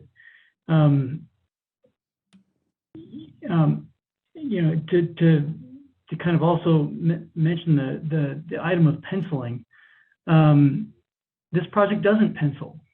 This project doesn't. This is something that we're creating, which is a much more expensive build than what could be and is entitled to be put here, and is necessarily much lower in return than what we could essentially do and what we're entitled to do legally. We've tried to pay respect to the neighborhood, pay respect to the fact that we have four sides of very different elements that we're trying to marry and still make this work.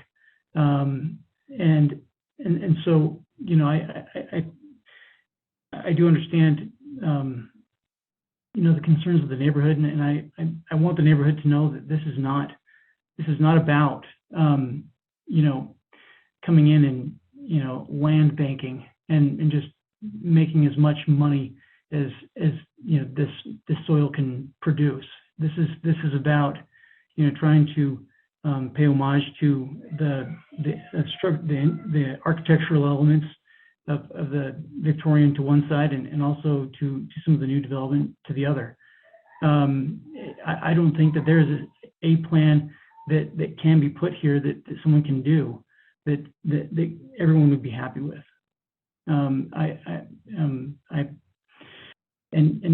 Porter Avenue is what Porter Avenue is. And to the comment of Portland, I used to live in Seattle and visited Portland a lot.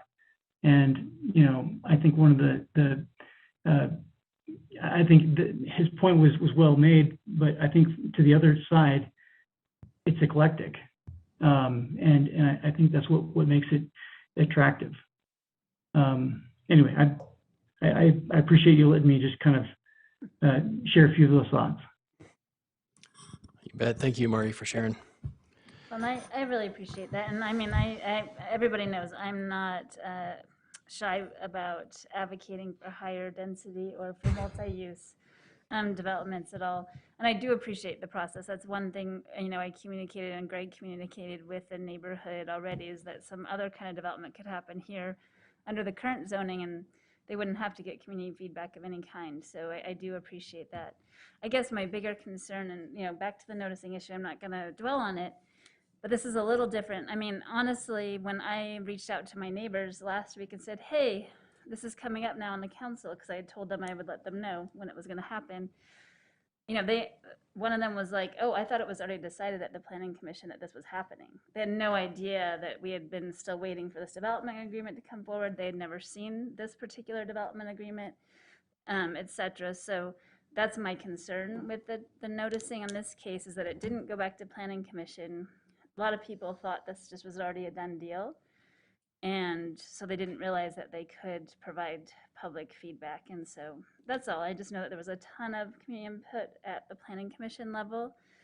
And now we're here today, and we certainly have engagement, but we don't have the same amount of people talking to us. So that's my concern.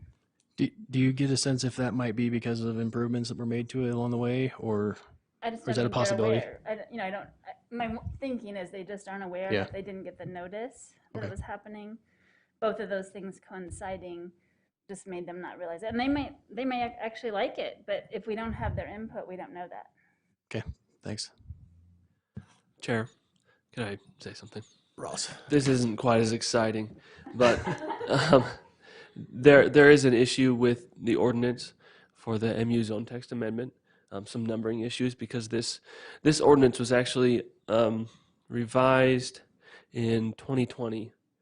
And things have happened to the MU zone code in our zoning code since then, and so the numbers don't line up anymore. So there are some changes that need to be made to the zone text. The second thing, we can look into noticing, and we can pull up the map that was used, as well as where the addresses where they were mailed to, and I can share that information with you. Hopefully later this week I'll get with the recorders and see what I can find. Thanks, Ross. Yep. So we've got some options just for the council to consider. Obviously, we can take formal action tonight, up or down vote on it. Anyone that, if we do make a motion to consider this tonight, it would need to include the corrected code reference from 15-38-9 or to 1538-9 instead of 1538-8. So just keep that in mind. Another option is to table this until we get the noticing items figured out or clarified.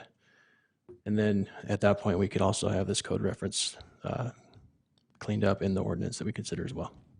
And can I just clarify, I wasn't trying to insinuate the staff had done something where we were trying not to notice people. Because also, I certainly could have put it on the Facebook group or something, and I just didn't even think of that either. So, you know, I'm not trying to blame anybody. Okay. Just, Chair, just a quick question. I mean, it seems like any project that's considered on here, Porter Avenue is going to be a problem. Is there anything else that we can do with Porter Avenue besides expanding the street? And, you know, I don't know if there's, I'm the new guy, so I'm asking the question. It might seem like a dumb question, but is there anything that can be done on Porter Avenue? You have 2 more meetings for the new guy card, just so you know. 2 more of those? All right. Okay. All right. 2 more years, you say? The new vice chair is calling you out. You get to say it as long as you want. Ask Ben. Yeah. Well, I think that's Greg. Can we kick that question to you? I mean, it's a relevant question. We're looking to figure out if this is the highest and best use of the land, right? Yeah, I mean, when you think about, you know, the existing zoning, what could be done without anything, you know, there's been adjustments made to make this project maybe more palatable, but yet, really, any project along Porter Avenue seems like that street's going to be an issue. So is there anything else that can be done on that street? Not really. You've got a 33rd, I think it's 32 or 33 foot right-of-way, 24 feet of pavement, and then you've got the sidewalks on either side. If you were trying to increase it to deal with the vehicle traffic, you're going to try to acquire people's properties and either now push the street and the improvements right to the front doors along Porter Avenue to try to accomplish that, or you're going to eliminate on-street parking to, again, deal with existing asphalt width to allow movements that have maybe less restriction. And those are really your 2 options that you have. Well, I mean, I guess somebody could build a couple single-family homes right along Porter, and then the right-of-way could still be there. Right? I mean, But it still wouldn't resolve the issues you're talking about of parking and that. Yeah, 140. And you're asking under the current R3, right? Yeah, the current zoning that would allow an apartment building or what did they? You know, there's a number of different things that could be listed there that were 4 stories. You know, regardless, that Porter Avenue, I mean, we hear a lot about that, but it doesn't seem like there's really anything that can be done, regardless of what's approved, to go there to address that issue. And that's what I was just mainly curious about. Yeah, unless we're willing to acquire properties from the neighbors and push the street wider, it is what it is. Okay, good question. Thanks. Okay. Questions, comments for anyone else?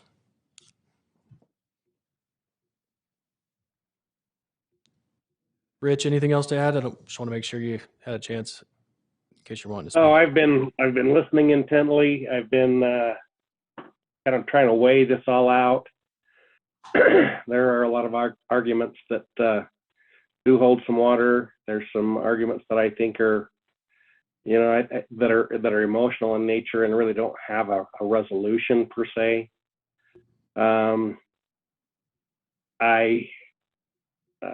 The issues with the noticing, those noticing issues, they were over 2 years ago. I don't know if time heals any wounds like that or not. Maybe our legal counsel can give us some,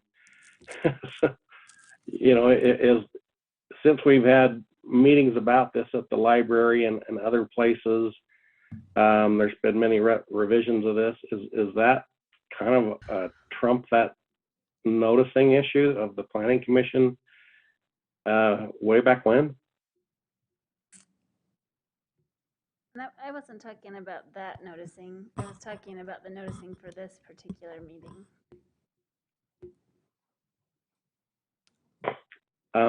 Well, okay. Anyway, I've tried to look. I went with Councilmember Ritchie. We walked this here about a week ago, just to kind of get a feel for it, just to see how it felt there. And things on flat paper don't always look like they do when they're in 3D. And my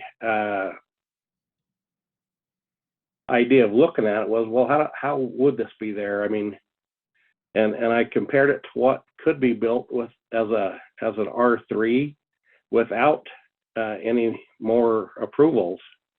And I think this developer has done a really pretty good job of trying to weigh the requests from the neighbors on all sides with a desire to actually make a project pencil. And it doesn't sound like he thinks it does, but anyway,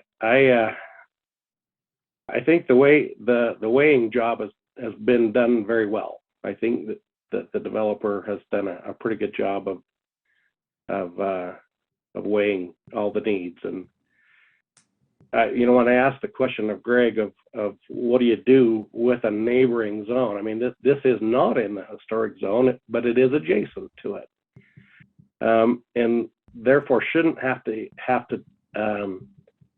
build to the same standard as the historic. It just needs to honor it, and I think this does. It seems like it does from the renderings. The only thing that I wasn't very wild about, which I think is not in stone, is that artwork that's on the side of that one building. That looks kind of crazy to me, but I am not an art critic either. So hopefully they'll allow some local artists to weigh in on that, and we'll have something to really be proud of there. But I don't see a lot of reason to delay. I don't think anything we can do is going to make this better. I just can't see what it might be. And to not approve it, I think would be a shame. Thanks, Rich. Okay. Comments, questions? If none, entertain action. And I have a point of order because they said we get 1 minute after our 3 minutes if there's something that we addressed. Sorry. Anything that we addressed, there's actually 1 minute. Councilmember Luis actually said that. Oh, so that's what. Sorry. So, Councilmember Chaburka asked you a question. I think that's what it's referring to in our rules and norms. So, okay. Back to the council. Chair, Yeah. If there's no more discussion, I would like to make a motion to table this item until we could revisit the noticing and that correction that needs to be made to the item number, whatever that is. Okay. And that's my motion. Would that be for the proposed ordinance 2022-7 and 2022-8? Yes. Thank you. I'll second that.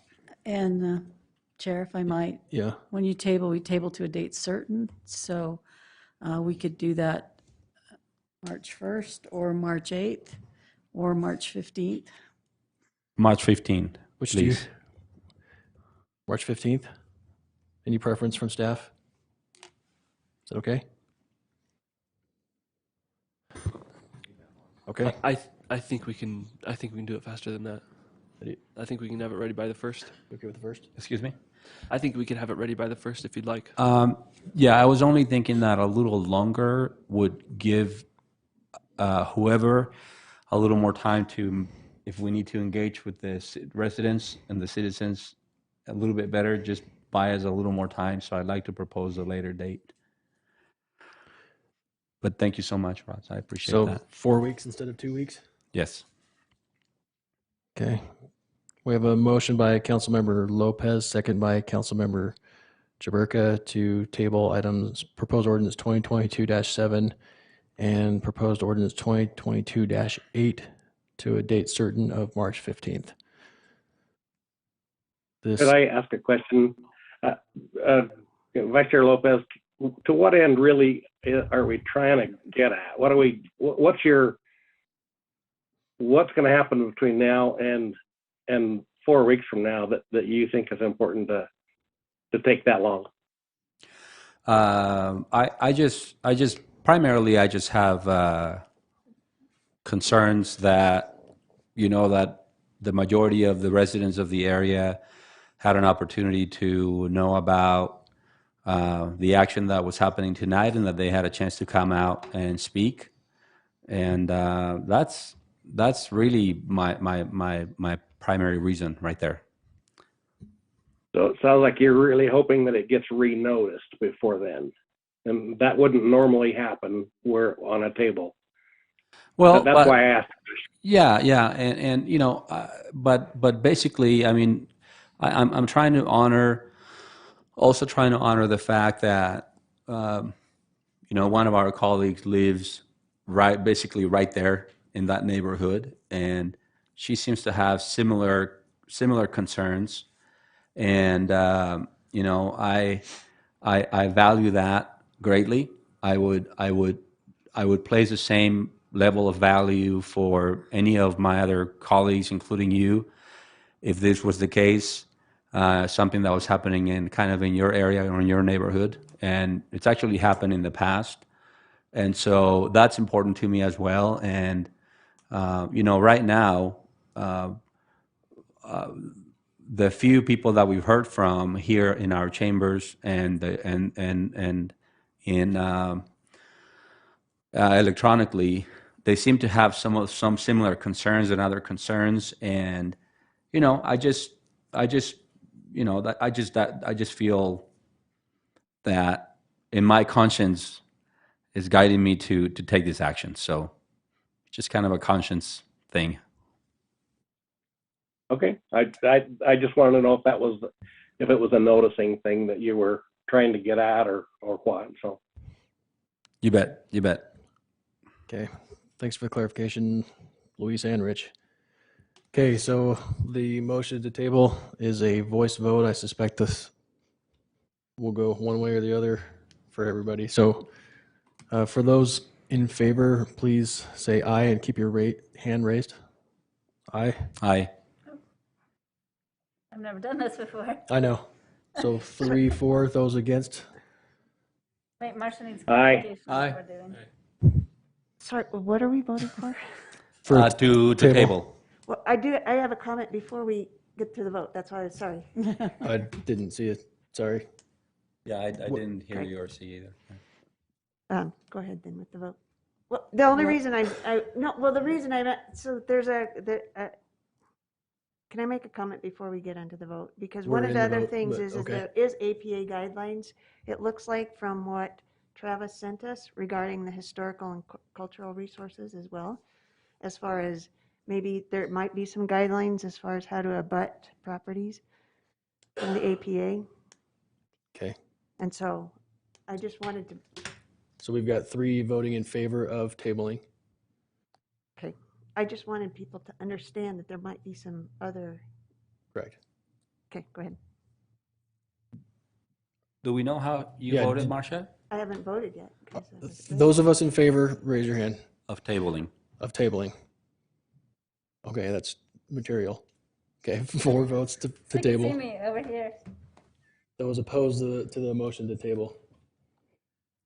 So 4 for tabling and 3 against. So the motion is, this item is tabled until March 15th, in which time we'll have an opportunity to clarify the noticing issues, an opportunity to clarify the ordinance or the code reference sections, and an opportunity potentially to look into the APA guidelines. That's what I was trying to Thank you. Thank you. I want to say thank you to them for coming too.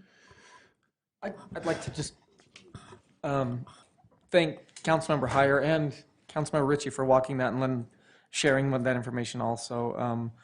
I thought Councilmember Heyer explained or said that very well, where he said, this abuts a historic district, so it doesn't have to adhere to those same, but it does have to honor it, and I agree. I agree that this does, in my opinion, this does do that. So that's why I voted no to table it. But we get to do it again. So, but I just wanted to thank Rich and Councilmember Ritchie for taking the time to walk through there I'm sure do. Councilmember Chipper I've walks been there all there. the time. Yeah, I've been So, there.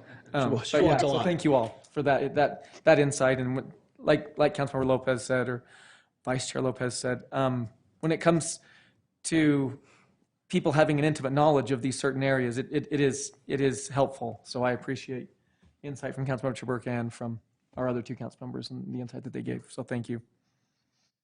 Okay. And Any other comments? I just wanted to say thank you for the support, Vice Chair Lopez and everybody else that helped table it. I mean, it doesn't mean that I think that outcome will necessarily change in the end, but this has already been on the table for like 2 years or something. I think another month is not going to be a big deal, and I will notice it at least on the Facebook group and tell our neighbors it's happening. I just think they would like to see the plan, and then they could give some feedback too. And it doesn't mean that I don't appreciate what the developer has already done, but they certainly deserve the ability to give feedback on the current plan. Sure. Chair, if I might just kind of kick in here too, I am grateful. I'm grateful that the residents have come and weighed in. I appreciate Councilwoman Chilberka and her rolling up her sleeves on this.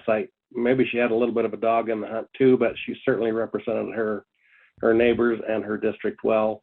I give a lot of deference to a council member who has, you know, that kind of a relationship with the people that are directly affected by this. So I spoke with her at some length on, you know, a week or so ago about this, and I appreciate all the work that's been done. I guess I still remain a little concerned that it's going to take a month to finally get to the end of this, which seems like it shouldn't need that much time to accomplish what we need to do, but it is what it is. So, but anyway, I want to thank those who've been invested in this. Thanks, Rich.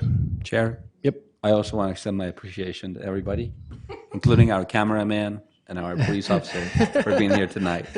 Thank you. Thank you so much, really. Yeah. Anyone else?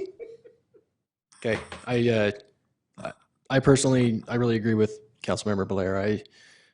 I think this proposal has been probably diluted as much as it can be and still pencil, as the term is. I just felt like in the interest of fairness and transparency, we need to honor the noticing and communication elements. I wish we didn't have to wait as long either. I don't think it should take a month, but I do tend to agree that this is probably as good as it is likely to get for that spot. But this also gives me an opportunity to walk it again with some new insights. So, okay. Moving on to reports from administration. Next item is proposed amendments to the Own and Ogden program guidelines. We've got Ward Ogden, who has patiently waited, and he looks thrilled to have done so, or he's being a good sport. It's probably. It's been great to hear about Porter Avenue and Jefferson Avenue, because I've been involved with them for like half my career. So it's great to see. Probably nice to see so many people care that much, huh? Yeah. Yeah. So the item before you is proposed amendments to our Own and Ogden program guidelines. I always have trouble finding the arrow. There we go. I got it. The Own and Ogden program was established in 1988 as a down payment assistance program. Since that time, we've spent over $5 million and helped over 1,800 households buy homes. It's funded by our home grant that the city gets each year. The guidelines, this is kind of a slide of the guidelines as they currently are. It's available citywide to low and moderate income home buyers. We offer loans that are 0% interest, no monthly payments, and are due on sale or change of residency. We have three categories or three kind of grades of loans. $5,000 loans for general public. City employees who currently do not own a home in Ogden and who choose to move into Ogden can get $10,000. And certified K-12 teachers and administrators can receive a loan of $10,000. And Ogden police and firefighters receive loans of $20,000. And those loans for the Ogden police and firefighters are forgiven upon 10 years of continued home residency and employment with Ogden City. Ward, Yes. going back to the other, can you just remind me how much money we put into that program every year from the home? Oh, the budget each year Yeah. is about $250,000. Okay, that's what we thought. And often when there's a demand, we mid-year when we do our amendment to the action plan, we sometimes put in another $200,000. Okay, So thank you. That's been the tradition Yep, over the that's past what I several thought. years. Thank you. Market conditions have, over the past few years, increased the value of homes. The median value of a home in Ogden has increased from $229,000 to $340,000, which is a 48% increase. So now, there's a value limit on the value of homes that are assisted in our program cannot exceed $318,000 right now. And so if someone were to purchase one of those homes, they would have a 3% down requirement. Kind of the minimum of an FHA loan would be 3% down at $9,500, and then about 2.5% in closing costs. So another $79,000, almost $8,000 in closing costs for a total of $17,500. So that's probably doubled over the past few years. So the changes to the loan amounts that we're recommending are to address those increases in housing prices and the down payment and closing costs. So the proposed changes are only to the loan amounts, not to any of the other guidelines. So the loan amounts as proposed would be a $10,000 loan to the general public, $15,000 loans to the city employees and the teachers and administrators, and the $20,000 category would stay as it is for the police and firefighters. So the recommendation is that we modify the loan guidelines to include these loan amount changes, and we have a resolution for your consideration. So, any questions? Questions for Ward? Thank you, Ward. Thank you. Mm-hmm. Okay. If there's no questions for Ward, we can entertain action on this item.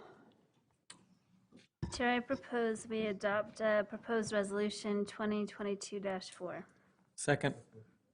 We have a motion by Councilmember Chaburka, second by Councilmember Blair to adopt proposed resolution 2022-4. This is a roll call vote. Councilmember Blair? Aye. Councilmember Chaburka? Aye. Councilmember Heyer? Aye. Councilmember Ritchie? Aye. Councilmember White? Aye. Vice Chair Lopez? Aye. Chair Nadolski? Aye, that passes. Thank you, Ward. Sorry for the long night, bud. I saw you at lunch. You've had a long day already, so enjoy your evening. Okay, next on the agenda is council rules and norms amendments presented by our own executive director, Janine Eller-Smith. Thank you. Thank you. Chair and council members. Tonight, before you is a resolution that will make 4 changes to your rules and norms. As you know, we evaluate your rules and norms about every 6 months and usually make some changes to address issues that come up during that 6-month period. So the proposed changes involve just formalizing your new meeting schedule, adding a new agenda item, clarifying some language with the quorum and civility, and adding guidance for use of signs in the meetings. So as we've talked a few times, back in July of 2021, we moved to a schedule of just 2 regular council meetings a month. And it was sort of a trial to see if there was any negative impacts on your workload, whether things would get backed up in the pipeline. And so we also found at that time that actually Ogden City Council was the only council that met every single week, well, that met three times a month. Most councils were only meeting 2 times a month for their council meeting and then maybe an RDA meeting. So we made that change to see if it would work, felt like that it's worked okay. We haven't noticed any negative impacts to the workload or to, and in fact, it's, you know, made it easier for us to do a little more research and get some of the special projects done that the council is always liking us to work on. So it just makes those changes that 4th and 5th Tuesdays will not be scheduled as regular, except during the budget review process in May and June, where we probably will include meetings on those nights. We're also recommending a new agenda item under opening ceremonies, and it will be called acknowledgements. It's to acknowledge special visitors that are here, maybe some upcoming events or observances. It will probably use it a lot to replace some of the recognitions that we do, proclamations. A lot of the proclamations and things we do are already national recognitions or state recognitions. And so while the council may want to have those addressed or make some sort of comment in the council meeting about them, we may have special presentations on them. We won't have sort of the formal proclamation reading plaques and everything. And this was something that Brandon Garside, our communications manager, took to the Diversity Commission to review with them to make sure that they didn't see any issues with it. And Betty Sawyer was really glad that she didn't have to have one more plaque for Juneteenth. She says she's got like 40 of them. So they recognized that some of the recognitions that we do on a yearly basis sort of get diluted. And this will just be a fresh way to address some of that. And it will also be a time open for any council member to bring up an issue or something that they want to be addressed very briefly. We just added some language for the limitations on clapping and booing, and just reiterated that the council wants to create a safe place for everybody in the council chambers. And then the final one was just to use some guidance for use of signs in meetings. You know, we had someone complain that this was in response to a specific issue, and in one issue at one point it is, but we've had several issues over the years where people have come to the council chamber and brought signs, and in some cases they've been caused it so that other people couldn't see, or you know, maybe they were blocking the aisles. So this is just really to set some guidance on how that should be. So it's limitation on the size, so they can be 18 inches in height and width. They must be held while seated unless they want to stand at the back. No poles or rods or lighting, that's really a safety issue. And then they can't be affixed to walls or doors, and that's really kind of a protection for more than anything of the chambers and the third floor lobby. We haven't placed any limitation on content. We didn't want to do that. And of course, any official presentations are exempt from these guidelines. We have separate guidelines for presentations, I should say. So here's the proposed language for the signage.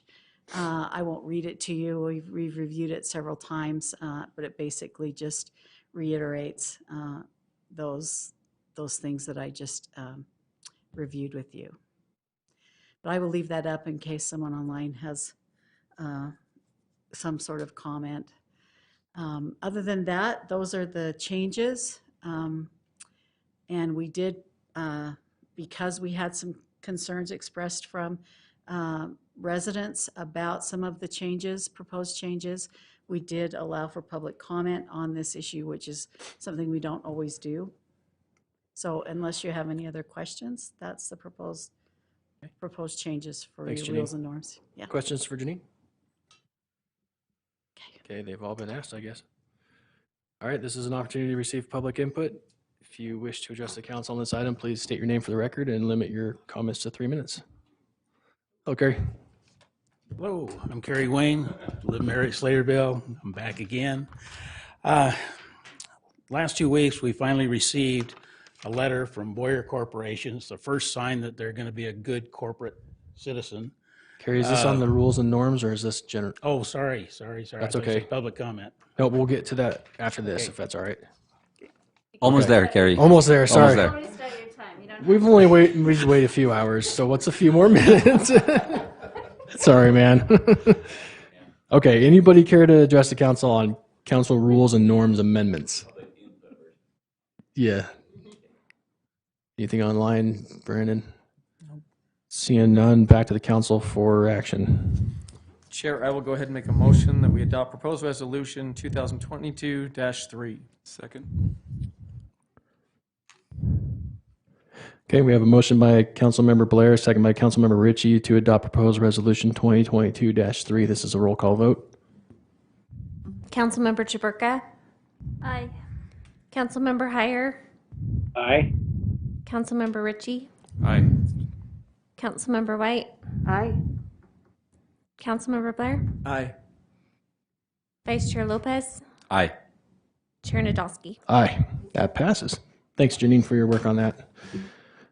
And now we're on public comments, and I think we should start with Mr. Kerry Wayne. Sorry for the mix-up. Again, I am grateful because we now have a little bit more information than a strip of paper and blank envelope.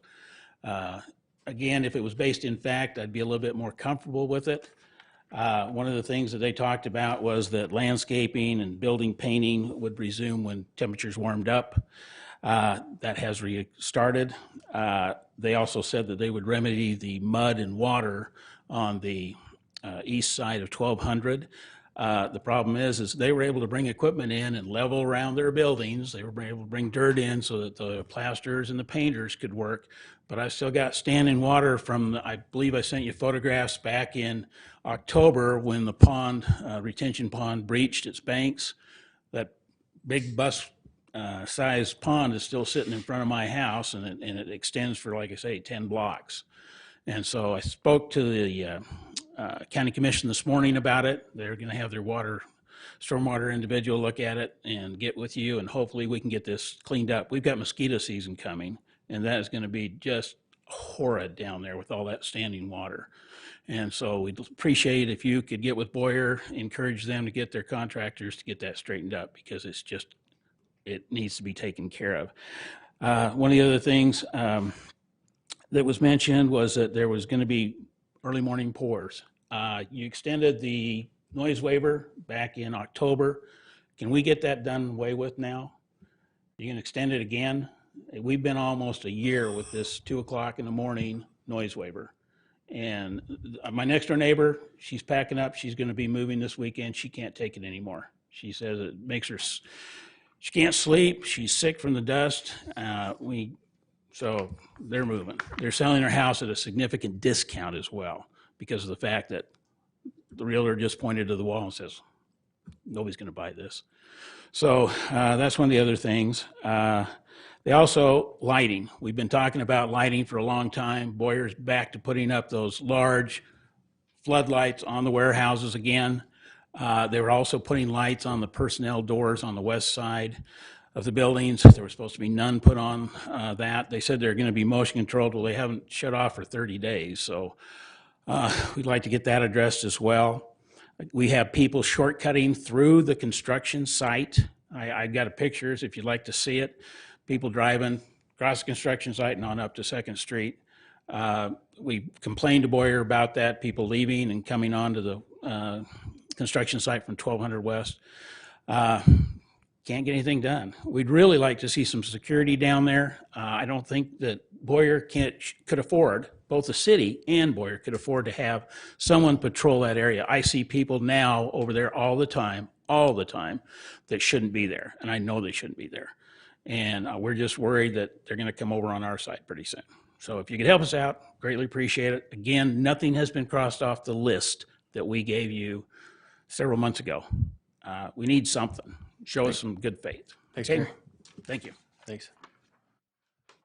Okay, anybody else care to address the council? Travis, state your name for the record. And Hey, your Travis comments, Pate. comments. I actually primarily want to celebrate Owen and Ogden. I had an opportunity to be an intern in neighborhood development for 2 years. And somebody says, "Oh, you quitting?" And I says, "No, my internship's over." And they said, "Internship? Don't those last 6 months?" And I was like, "You kept paying me and kept giving me work." So I helped with the Riverfront redevelopment project area, the Junction, the Jefferson Avenue Historic District. I mean, some pretty key players in that, and notable of that was the Owen and Ogden program, watching individuals that would otherwise never get into a home, get into homes.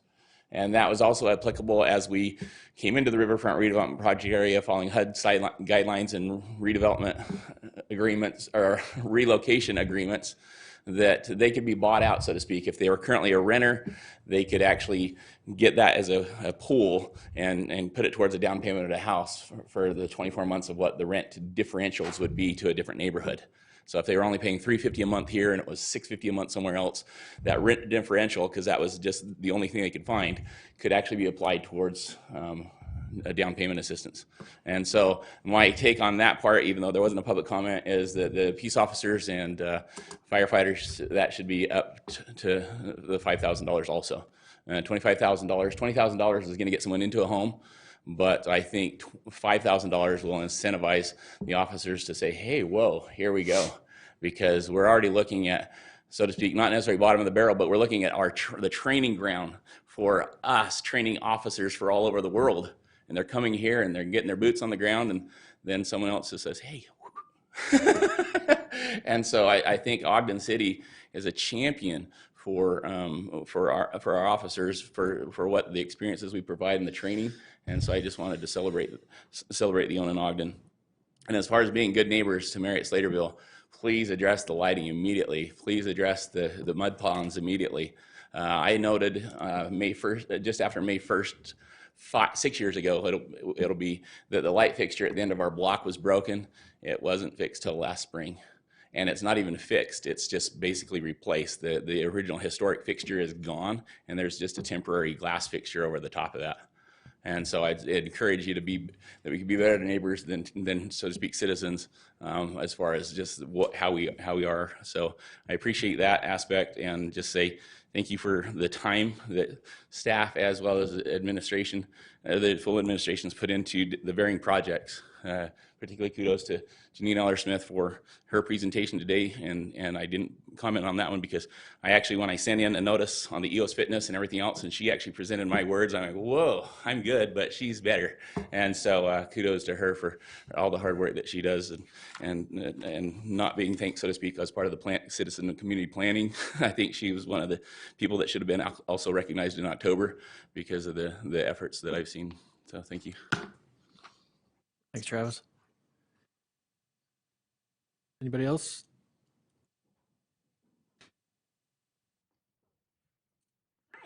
Hello. Thank you. Hello.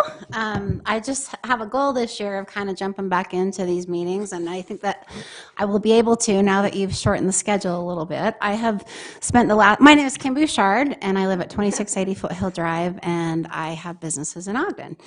And I've kind of spent the last 2 years, me and my neighbors, keeping our doors open. It's been a very wild 2 years, but I just wanted to come and say thank you. I think we've all been through a lot. It's like this weird time warp, whether we meet in person or whatever, or on Zoom, and I have some really good news to share. We have me and some very special, cool businesses that you know that I won't mention yet, have purchased the Greyhound bus depot on the corner that's been dark for a lot of years. It's the crown jewel of 25th Street, and this is not nearly enough time to tell you how this has come together when it was not even what I was looking for. I was looking to lease some space to find a corporate headquarters and a place to consolidate our operations, but we are going to do that in the back third, our Roosters and Union Grill kind of headquarters, and then we have this is going to be my going out passion project with some very special friends of ours, people that you love. So more on that. But I also just want to say, I think we've all been involved in some way or another on this Make Ogden plan, and it means a lot to me that you work together as council and administration. I think we've all been in many meetings, and there's so much, as we said, I can't remember if it was Kim in that other meeting. It's a town that works hard, and this, and that is that, you know, I don't want to put myself out there for another project, and that was not my plan, but knowing what is going, that's the corner, and like, all I can promise you is that love is going to be beat out of the doors, and that we are going to be a part of that Make Ogden episode, or however they speak with that. And so just thanks. You'll be seeing me here and there, maybe not every time, but somebody said, why are you here? And I'm like, I kind of like it. I can kind of like multitask, correspond, learn some stuff in the meantime, like email people back that I never get to. So anyway, so thank you. Thanks, Kim. We all wondered about you. Say it. Now we're really wondering when you say how much you love these meetings. But Filing for office is just opening, you know, for Yeah. other offices. Not these, but others. File for office.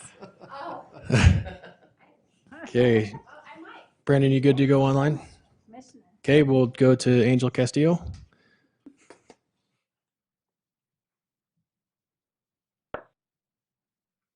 Good evening. Angel Castillo, Ogden resident. I wanted to talk a little bit about the Own an Ogden program, which is amazing. It's fantastic. I love that we make a concerted effort to facilitate supporting those people in our community that work for us to be able to live here in Ogden. It's incredibly important to me. But I've said this, I've lost count at how many times I've said this, but we have to do something differently when it comes to development.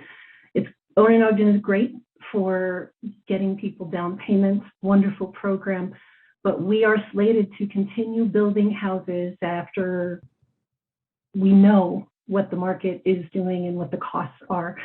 And we had to apply to HUD probably at least 1.5 to 2 years late to ask for a market reflection, because our numbers were going up, not just this year, it's been over 2 years.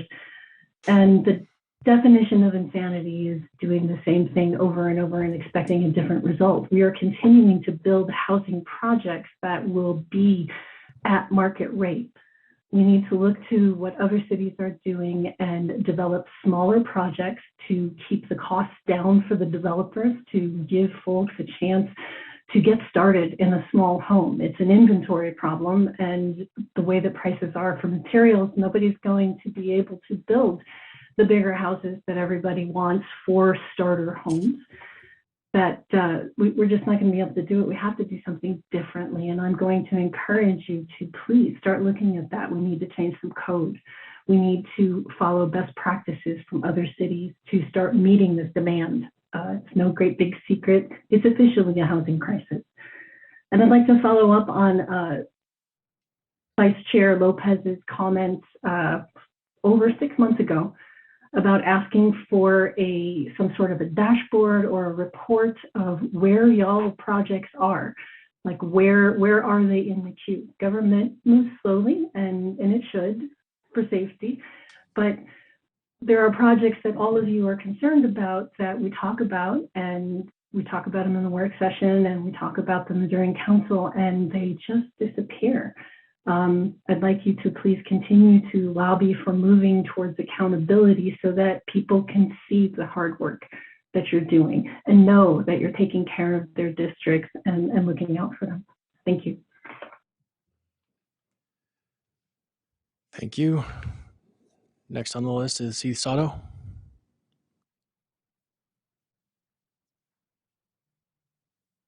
Hey everyone, Heath Sato, Ogden resident. I have a real story from my childhood to tell you tonight.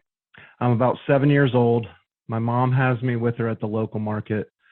Money's always kind of tight, so things like candy are reserved for special occasions and Halloween. When I ask her for a pack of gum, she says no. She's also probably worried I'll get it stuck in my hair again. But since I'm an unmedicated ADHD child with poor impulse control, I stuff a pack of gum in my pocket as my mom pays for the groceries. At that age, I don't have a fully formed sense of right and wrong, but I do know that I don't want to get caught. So we arrive home, my mom starts putting away the groceries, I make a beeline for the street curb, hunch over, and stuff all the gum in my mouth to the point where I can barely chew it. Today will be the day I learn I am not good at crime. I hear my mom walk up behind me and I cannot swallow this much gum whole. I'm busted. When Dad gets home, he brings me back to the store and tells me to apologize to the store manager. My dad says he'll pay for the gum, and I will pay back out of my meager weekly allowance. The manager says it's really no big deal. I don't care about it. The gum is only 25 cents. My father says, thank you, but it is in fact a big deal. It's not about the cash value. It's about right and wrong, and my son needs to understand that. So fast forward to now. I have carried that experience with me my entire life. I never stole again, and today I have a much deeper understanding of right versus wrong, of ethical versus unethical, and I understand why that matters to a civilized society. 2 weeks ago, all of us learned at the same moment that the Brown Ice Cream Building was sold 3 months ago. The RDA was not consulted. The RDA was not even told about the sale. As members of the RDA, you are all well aware that your original approval for the sale was based on false information. You learned after your original approval that only one developer was contacted about this opportunity. You learned after your original approval that the city never acquired a proper assessment of the property's value. And finally, you learned after your original approval that you were presented a deflated value by a broker that was working, unbeknownst to you, only on the developer's behalf. The developer allowed that agreement to expire. In the meantime, property values skyrocketed here in Ogden. And despite all this, the administration went ahead with the original lapse deal without notifying any of you, as far as I can tell. Now, I don't know if this is legal or not, but I do know it is wrong. And I think you do as well. The administration promised you more transparency. You're not getting it. You're not even being shown basic respect for your role as the RDA. Thank you, and hope everyone stays safe. Thank you. Anyone else care to address the council on any item? Okay, seeing no more hands. Comments from the mayor.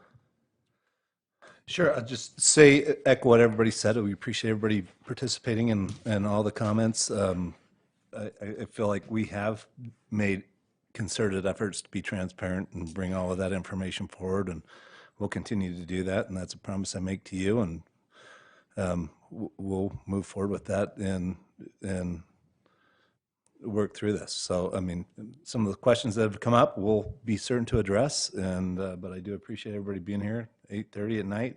Everybody's had a long day, but this is how this works. And both Kim's points, what works here is when we all work together and we figure things out together, and the secret sauce and what's happened in Ogden is us being willing to do that together and collectively, and that's a promise that I'll reiterate tonight, and appreciate everybody's support and all the comments that have been made tonight.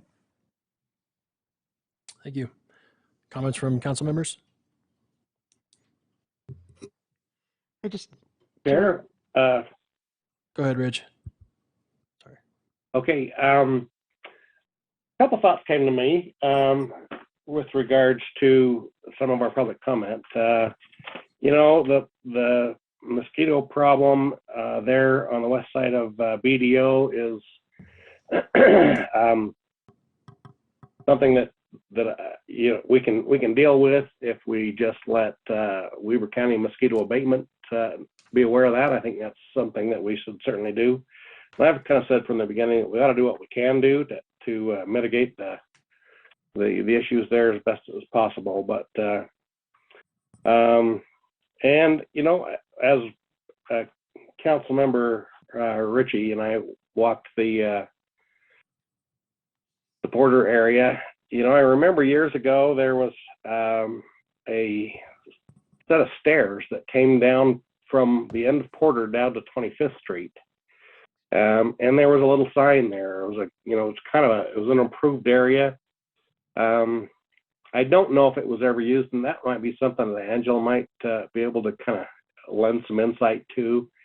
If that is something that could be a benefit or an amenity to the neighborhood, to be able to travel from Porter down to 25th Street, even as a pedestrian. It will never be a road. It's too steep, but it could be a pedestrian access. And I just kind of want to think about that a little bit. Kind of improve the downtown area a little bit that way. I appreciate you excusing me. I've had a little illness last week. Didn't want to be a walking sack of germs coming in there tonight, so I appreciate you letting me come in virtual. So anyway, thank you very much.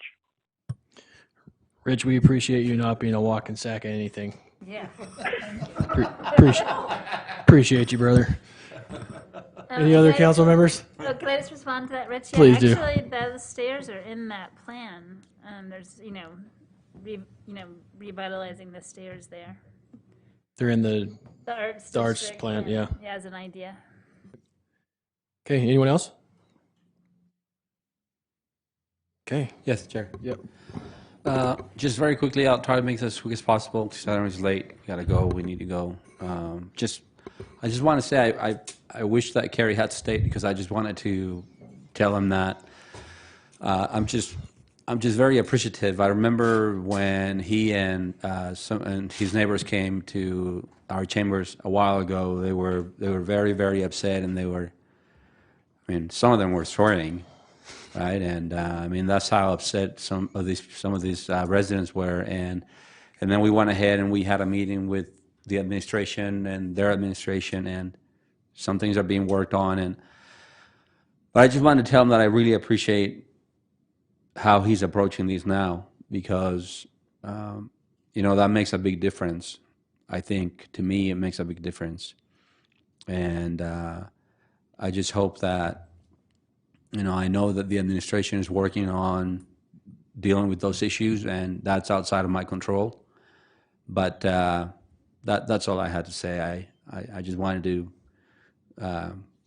tip my hat off to him for the way he's handling this now. Thank you. Yeah, thanks for those comments, Luis. I didn't mean to. I hope he doesn't feel like we were blowing him off.